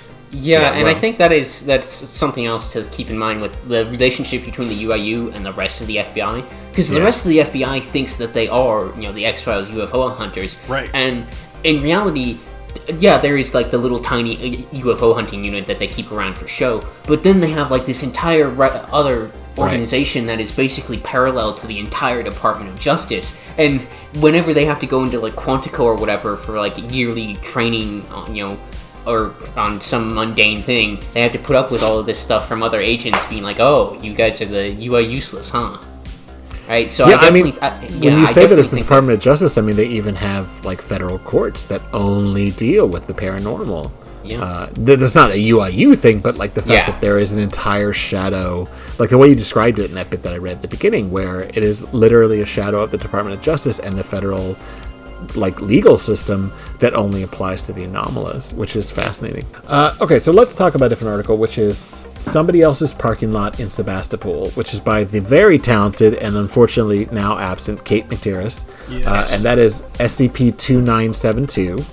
And I love Kate's articles, so when you suggested this, I was immediately like, yeah! Yes, Kate is a very good writer. Yep. Her 001 is, no offense, Harry, I love yours too, but I love her 001 so much. Yes. Nobody doesn't like Kate McTerris's 001. Seriously, when people are like, what's your favorite one? I'm like, oh, record? Oh, yeah, fair enough. It's brilliant. Everybody loves that one. So basically, this is the UIU's investigation into anomaly that does the legwork for the Foundation in understanding what really happened, a lot like Ip's article. And basically, this is a parking lot where once between every 2 and 21 days, the anomaly will cause a seemingly random, unoccupied motor vehicle parked within its bounds to disappear apparently instantaneously, and then appear in a warehouse in an industrial district of Sevastopol in the Crimea. Which is just hilarious because the UIU does a very smart, practical thing, and they just put GPS bugs in a bunch of planted cars, and then just figure out where it goes, where they find out that these two guys had hired essentially an anomalous fixer to make this thing where they could easily transport cars from one place to another, and then they were, chopping the cars and doing what you do with selling cars. And this is a recurring theme in a lot of stuff in Third Law, and it does it really well here. And this isn't a Third Law article, but it's in spirit, which is the idea of you take the fantastic and the strange and the anomalous, and you use it to do really mundane things like car thieves or car thievery, right? That's a whole thematic core that I really enjoy. I just wrote an article about satanic franchises where people are trying to franchise out satanic cults. Yeah. Which we've done it in the real world. Like if you look at air travel, which flight is an absolute technological miracle. The fact that we can fly in the air in machines is incredible, and we have turned it into the most awful experience on the planet. Yep, it's pretty bad. Yeah, planes are shit. Yeah. One line from this article that I really like is that the names of the two cities were connected with what he called a linguistic ley line, making moving stuff between them trivial. Which the idea of that sort of sympathetic magic happening between the names of cities is such a fun idea. Yeah. I mean it's baked into Three Portlands too. Yeah, of course. Yeah, taking the sister city idea and taking it to extremes. Yes. But speaking of behavioral units, we're going to talk about SCP-3256, and this is a fairly dense one, so we're only going to give some real brief kind of summary points of it, because I want people to go and read this. And this is also by IP, and this is, if you are very familiar with IP's S&C plastic, this is 180 in terms of tone. It's so dark and really good, but it is 100% Silence of the Lambs meets the SCP Foundation. I reread it before we started recording, and I've been looking around my room for spiders now. Oh my god. But GW, you don't understand. You are the spiders. No. Or they're inside you.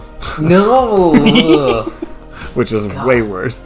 And I think this is an excellent example of the Foundation and the UIU working together instead of portraying them as useless or portraying them as some opposing party, just like I spoke earlier on. The reason I find them interesting is when would these organizations overlap? And this is such a good one because it's a mimetic anomaly that manifests in information related to the murders fitting a serial killer called the Brockton Bay Binder. I wonder if that's a reference to Worm. Anyway, manifest in any written descriptions, artistic or photographic depictions, fictionalized or dramatized portrayals, and speech that depicts or describes a body mutilated in the manner with which is consistent with the murderer. So basically what happens is people that read a report of this criminal's activities, starting in 2008, which is 8 years after these murders stopped, they start becoming compelled to then become a copycat. Yeah. Which is I'm surprised no one did this before this. It's such a very interesting idea of the mimetic infection of a copycat killer. Yeah, and it's you kind of have that. Mimetics as a science is not really.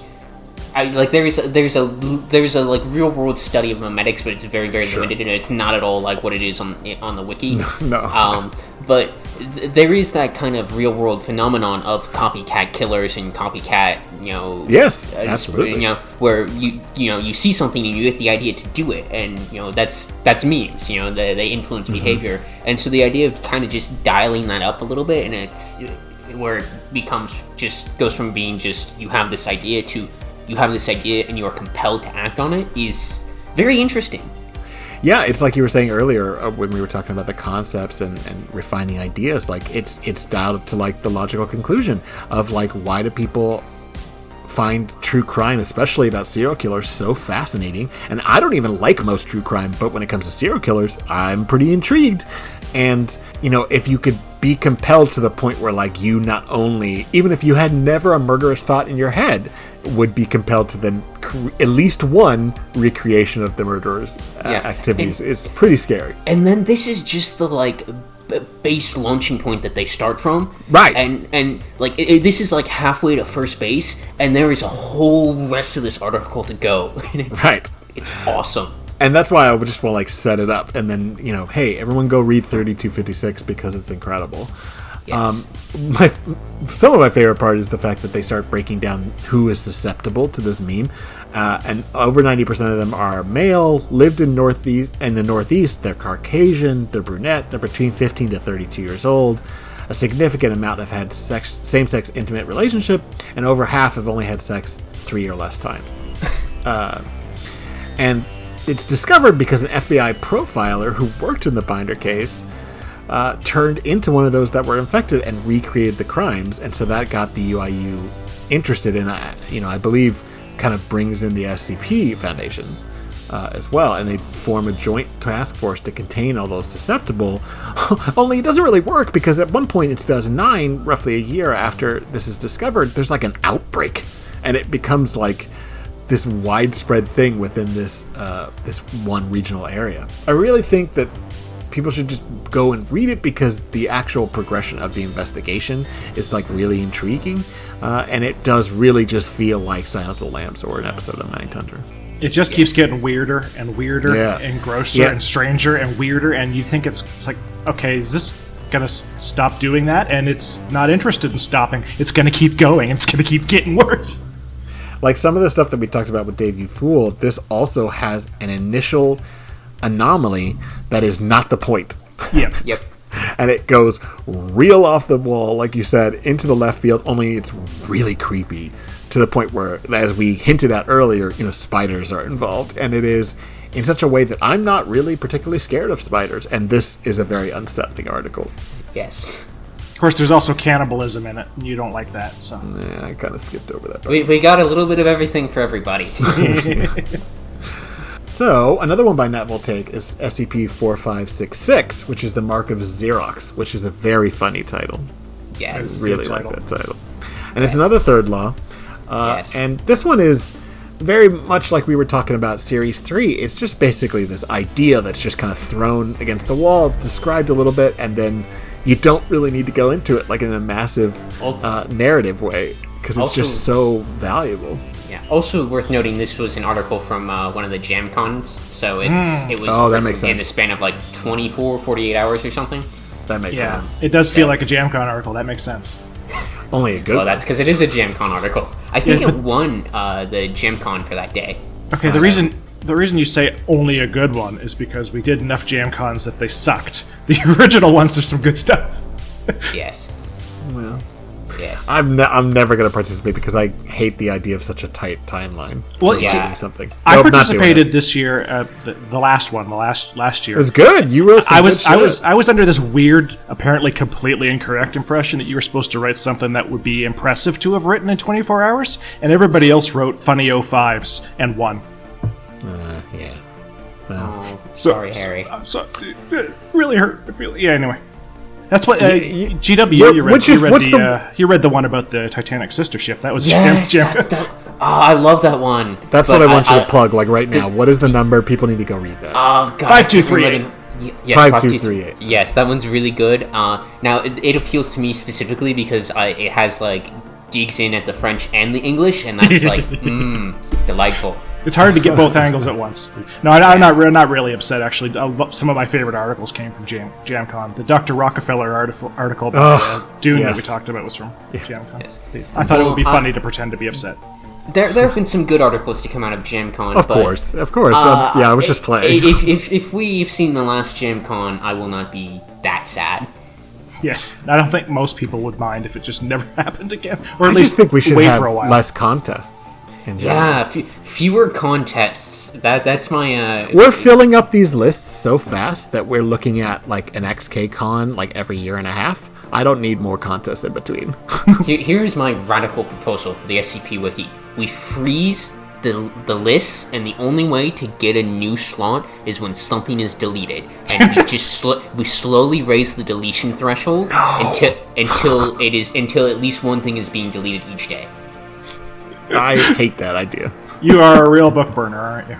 Okay, so this one is hilariously, a Xerox brand photocopier, heavily modified for use as an anomalous weapon by a Seattle-based Chaos Insurgency cell. Modifications include, and the reason I wanted to read these is because they're fucking hilarious, certain internal electronic components were replaced with demonic circuitry. No explanation! Demonic circuitry! Thaumatological sigils inscribed on the inside of the paper trays in an alloy of silver or copper. All glass components are replaced with obsidian. The magenta ink cartridge, just the magenta ink, was filled with human blood, later determined to be an exact genetic match to Argentine novelist Jorge Luis Borges. It's ridiculous. Well, that's how you get his power. Oh, it's so fucking good. So the anomaly can be used to fictionalize an individual, adding them to a work of fiction, replacing the original character.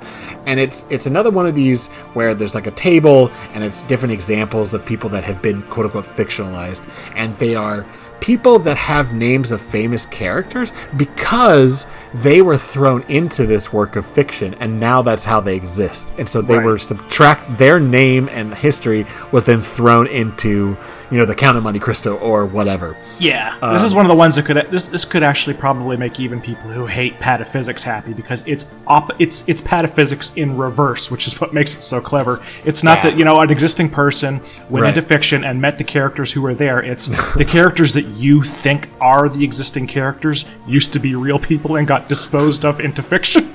As one of those people who's not a huge fan of pataphysics, that is correct. I mean, that's kind of the difference between pataphysics and metafiction in my view, is that metafiction assumes that the fictional story you are writing is the top level narrative layer and you can't go up from that, whereas pataphysics is like, actually, you can have the narrative interact with you, the author, even though you control everything, and it's... Right. There are good pataphysics articles, but I'm very picky about them. But if people enjoy it, then no skin off my back. That's what matters. What I like the most about pataphysics, and I'm not a huge fan either, but the thing I find so interesting about it is how it is completely compatible with anything that I write. For example, Harry and Placeholder did some really interesting pataphysics-related stuff for Inevitable, and it doesn't clash with anything I wrote that wasn't interested in pataphysics, because it is such a malleable concept, at least the way it's used on the wiki. Yes. But anyway. I love this article too, though, because the Foundation ends up with it eventually because it has an SCP designation, but it starts out in the UIU's hands, and you get the sense that the UIU is way ahead of the Foundation when it comes to metafiction and things like this, and this is referenced in a couple other places as well too, but that the UIU specifically has a metafictional crimes unit for dealing with stuff like this. And I had an idea related to this, which I guess I will share here, so I will have to write it later. But the idea that maybe the that FBI copyright warning that you see at the start of every film is actually an occult sigil to prevent metafictional editing of works. That's really good. Oh, that would explain so much, because one thing that always bothers me about the FBI warning is that it uses the Adobe Photoshop crackle-lure effect, and I wonder if that's also it's the most embarrassingly stock background effect, and I wonder if that's to also have some sort of mimetic effect against people using pirated copies of Photoshop to make images. and not just them being incompetent. Yes. So there's that idea. Now I have to write it. Yeah, you do. That's fucking hilarious. But back to this one briefly. There are a lot of really good examples. There's like 5 or 6 examples of people being fictionalized. And I don't want to read them all because that's really the point of the article. But there's a couple of them that are really quite standout, I think. And not even the best ones, because I want to save that for people reading it themselves. But there's one as UIU Special Agent Diego de la Vega, codenamed Fox, who's put into the Curse of Capistrano as a famous character. He replaced this favorite character, Lobo, which someone we've never heard of because our universe now is missing that character because this person has become part of it. And then my favorite one, which is at the very end, and this is after it's been contained, and so there's no way that this individual was used in the same way, or at least as far as we know, unless somebody in the Foundation used it. On June 7th, 1996, Foundation researcher Dr. Julian Bashir, who had disappeared several days previously, was found in the television show Star Trek Deep Space Nine, replacing the character Dr. Augustine Fadil. Investigations into possible chaos and surgery involvement into Dr. Bashir's fictionalization are ongoing.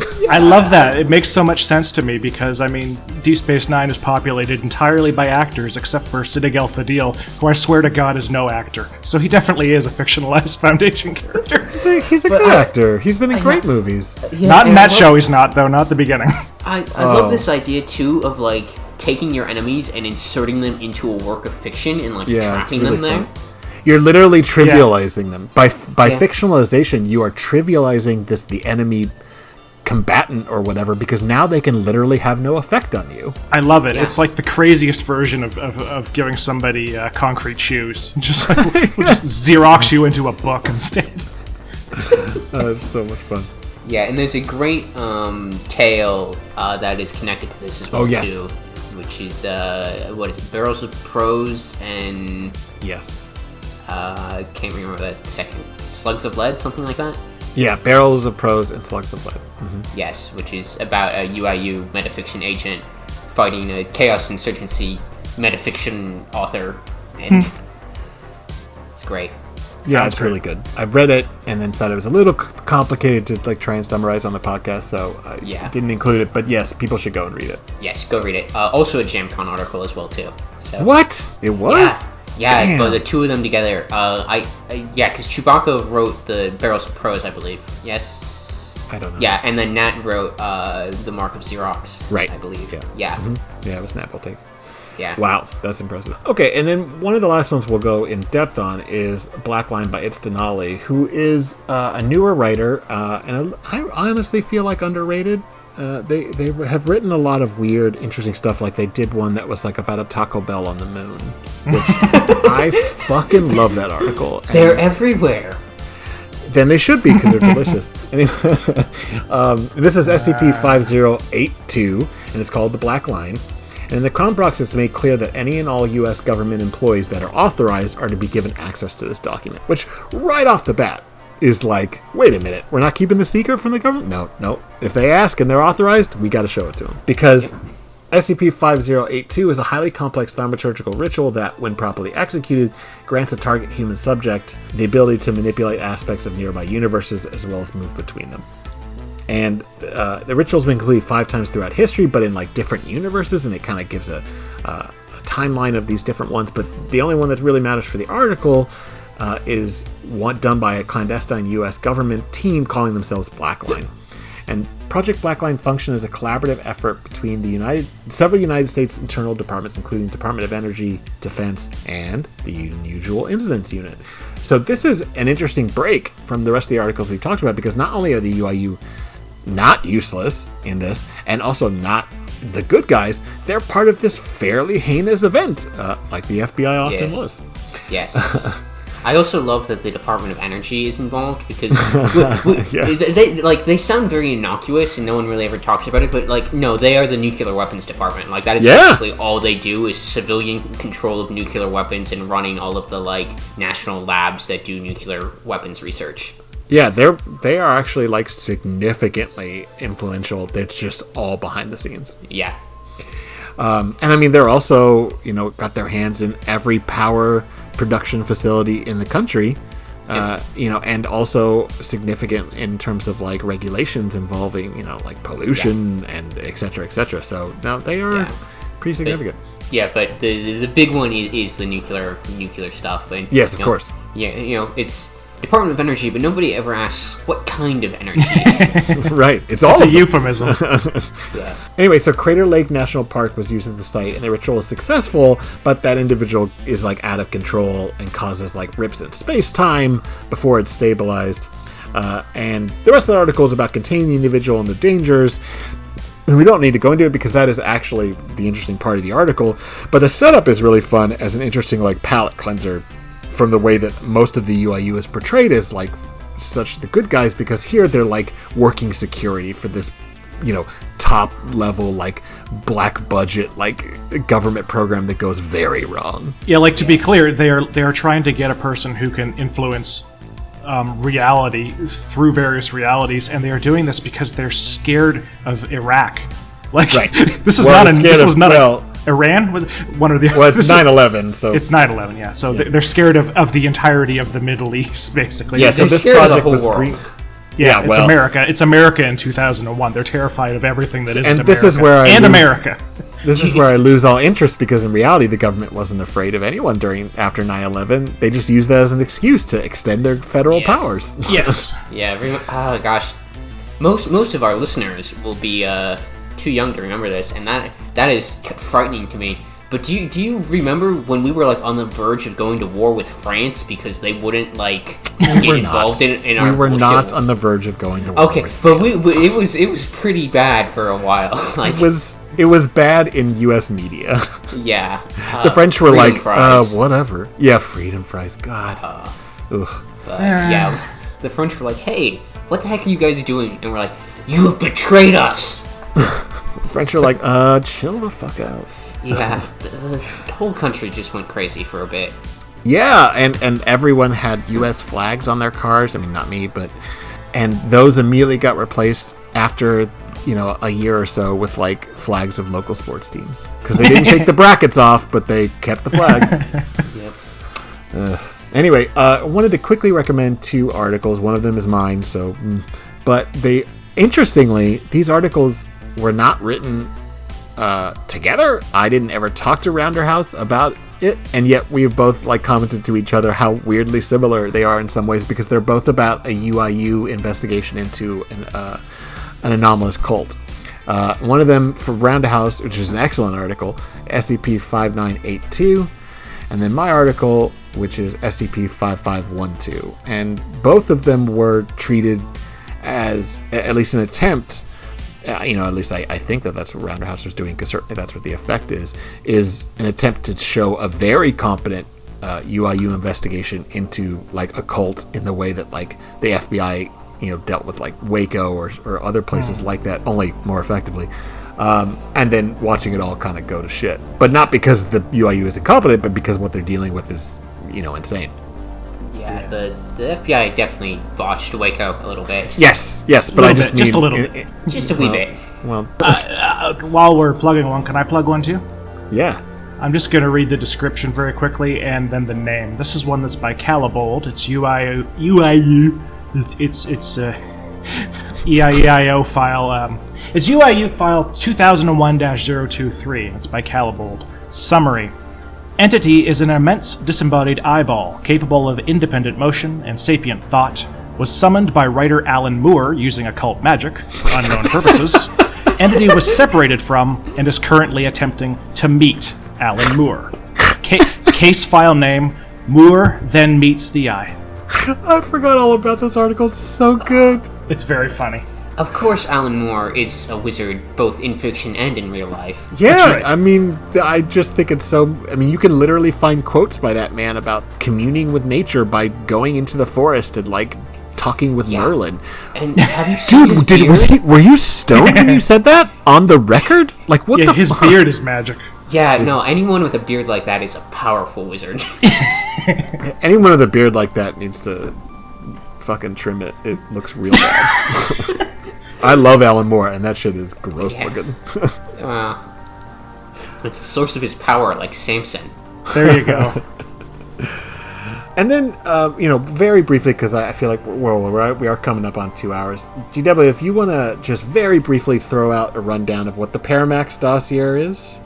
Okay, so this is a more recent one, although it's an idea that I've had literally since like 2016, 2017, a good long while, and it's mentioned at the end of Moving Pictures, which is part of the Unusual Investigations series that we've mentioned but haven't actually explained what that is. But after this. Paramax, that is short for United States Penitentiary Paranormal ADX, and it is a supermax prison for paracriminals that is located inside a little pocket dimension that is completely cut off from the rest of the universe and is only accessible via magic. And there's this whole series of protocols and stuff that they need to enact just to get back and forth between the prison and baseline. But it is basically the idea of like, okay, so the UIU polices paranormal crime. What do they do with the criminals? Where do they go? What happens to them? And how do they contain them? And the realization was, okay, there is definitely a supermax prison for paracriminals and supervillains and such, and this is what it is. And so I went into this article basically there's like two different like threads that I'm trying to follow. One is to make it interesting and fun to read, and then the other is also to be like, look how competent these guys are. So there's, the history of the wardens and stuff, and there's some really great tidbits in there that I like. The one warden who abruptly retires to become a monk. That's a good one. And then it has a short list of some notable inmates, and then there is an open collab page supplement that's attached as well too, where people are free to add their own prisoners. But let me just pull open the Paramax one real quick, so I can give you an idea of the kinds of people that are contained inside this prison. We have Cordweiss, who is a relatively significant character in Third Law, and Nazi war criminal, basically, right? So you've got this really powerful Nazi wizard who's in prison there.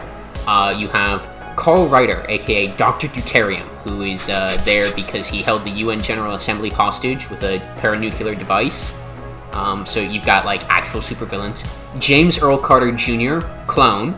And then no additional information there. Just clone of Jimmy Carter. Grew him in the peanut farm. Just like the idea of the parentheses clone. Yeah. You've got I'm gonna say this wrong. Yeshua Atamanovich Kalishnikov, who is a alleged second coming of Christ, and also is like a Marxist-Leninist.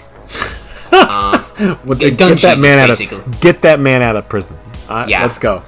Yeah. That is actually a character that Chewbacca came up with and graciously allowed me to include here. And there's some more like that as well too. And of course there's the supplement list, which has like they have Coyote in there for contempt of court of all things. Harry, you'd like this one too. They have an Ada Nak, who is the conceptual antithesis of Canada,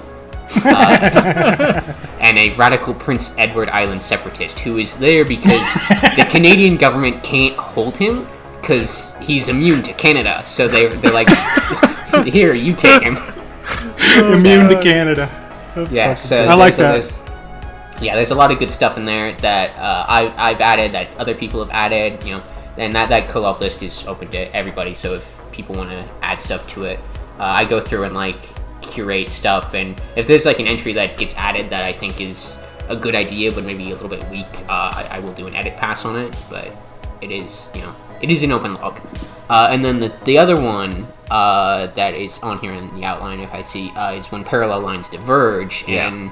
And this is I know Harry's talked about PNM, or the Phoenix and Nightingale and the Magpies, so I won't go into it in more detail, but this is the sort of interquill, the connecting point between PNM and Unusual Investigations, and it follows Florence after she leaves the Foundation and joins the UIU, and there's actually two stories going on because this is a collab with Conwell that I did. And the one thread is following Florence in like the 90s. And then the other thread is following Sasha Merlo, one of Conwell's characters in the early 2000s. And Merlo ends up going from the UIU to joining the Foundation, and she's like working with Florence at the time, and they have this kind of mentor-mentee relationship, and it sort of parallels Florence's arc in the 90s where she's, slowly acclimating into the UIU. And it's a fun tale. I had a lot of fun writing it, and Conwell is a fantastic author and incredibly patient because this is actually where P&M came from. It metastasized out of my half of this collab tale, and so Conwell waited like 3 months while I wrote this 30,000 word series, and I was like, okay, and now I had to write my half of the collab tale still. But and this serves as sort of a launching point for Merlo's arc and Those Twisted Pines, which is also very good, and it interweaves with Third Law in a lot of places, especially when it comes to the UIU. But if you want to go read about Sasha Merlo hunting Vincent Anderson for like 20 years and having this Ahabian vengeance quest, it's very, very good. But this is the character that I called out though on previous episodes, and which I need more of because I love Florence. I think I think Flo is incredible. Yes, there'll be more Florence. You all heard it. Yes, this stuff is planned in the works. Nice. And then, since I mentioned it both times, Unusual Investigations, which is my like ongoing meta series, because it's a series of short duologies and trilogies. Right now, there's 3 things in it. There's the 3 Portlands Bomber arc, the Quid Pro Quo duology, and the Body Electric duology. And basically, it follows the unusual investigations of Kenneth Spencer and Robin Thorne. And Robin is the child of Florence Thorne, non-binary, so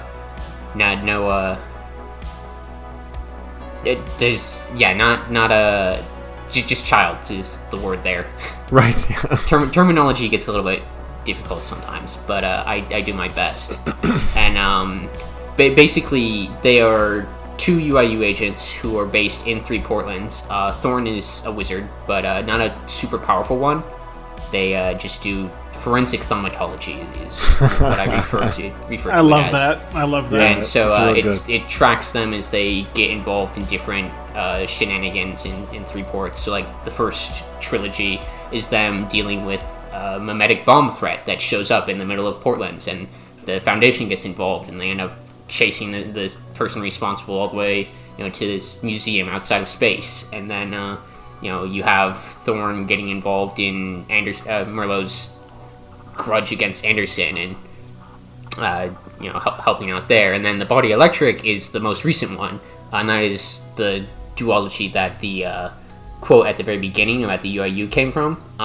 And that is that actually parallels Conwell's Ostringer's tale, and it's the UIU's perspective on those events, because in Ostringer's, a U.S. congressman gets shot in the head and is revealed to be a robot. And we don't really we don't really see any of the reaction to that. We just see the Foundation and their scheme to kidnap Vincent Anderson out of the middle of 3 Portlands. But so I was like, and a long time ago I had this idea, and this has been in the works for a long time, and I'm glad to have finally gotten it up. But we see the UIU basically being like, okay, someone replaced a congressman with a robot. That is high crimes and treason territory. We're pretty sure it was Anderson. We need to find a way to link him to it and get an arrest warrant for him. And they end up finally, after years and years and years, having enough to prove that Anderson is involved in these heinous crimes against democracy. They get the arrest warrant, and he's not there because the Foundation have got him first. So nice. It's yes. So I mean, in general, the reason we had GW on is because I really like his stuff, and Harry does as well, and we basically recommend all of it. So all those articles, all the stuff with the unusual investigations, which is a pretty nice chunk of content people should go and read. Absolutely, we're getting down to the wire here. So very briefly, Gwari sent in an email and just basically said that they didn't really have much to say about the FBI UIU because they practically had only read a few tales in their GUI formats, which more people off-site should read. Though, ironically, they say, though quite appropriately, I've recently started to watch the X-Files. So, full circle. A real full circle through line here. Okay, so the show's Twitter is at SIMCREAT. My Twitter is at GRIGORIKARPIN. That's amazing. You every time it sounds more natural when you say your own name. I'm at Harry Blank SCP. So I know. I am at MTBade. That's BAD. That's MTBADE. Anyways, also because my co-authors would kill me if I didn't do it, if I forgot to do it. The DEPCON series, we've been putting up a bunch of new third law articles, which are some of the craziest stuff I've written. It's been Fifthism. Yeah, it's about Fifthism, topical since you guys were talking about it last week. But it's been summarized as lesbians go to space to beat up a fifthist Elon Musk.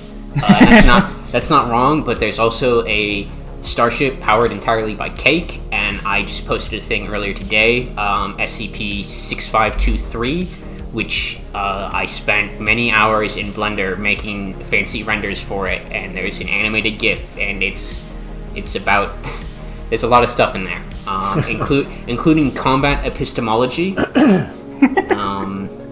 whatever that is. Yeah, so definitely go and look at what's your team name?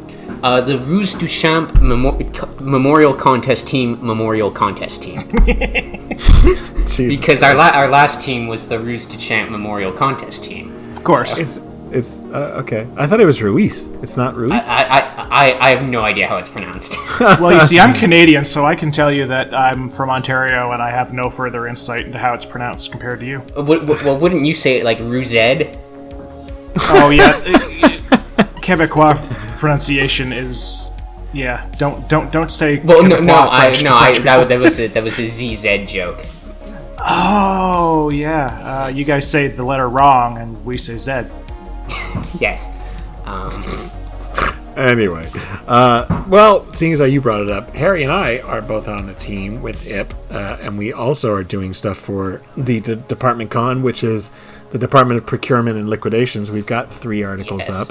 Yes, I'm very hyped to read those. I haven't looked at them yet because early days yet. I know they're going to be really good, and I kind of want to put it off as a palate cleanser. They're really fun. IP is the one that came up with the original idea, and it's basically about a department who handles, in the Foundation, who handles containment through economic means, whether that's buying items or in my case doing corporate takeovers. And it's really a lot of fun. I'm really excited about the stuff we've been doing. There's 3 articles out so far. That sounds like it appeals directly to my interests. I'm not shocked because I feel like we have a lot of stuff in common.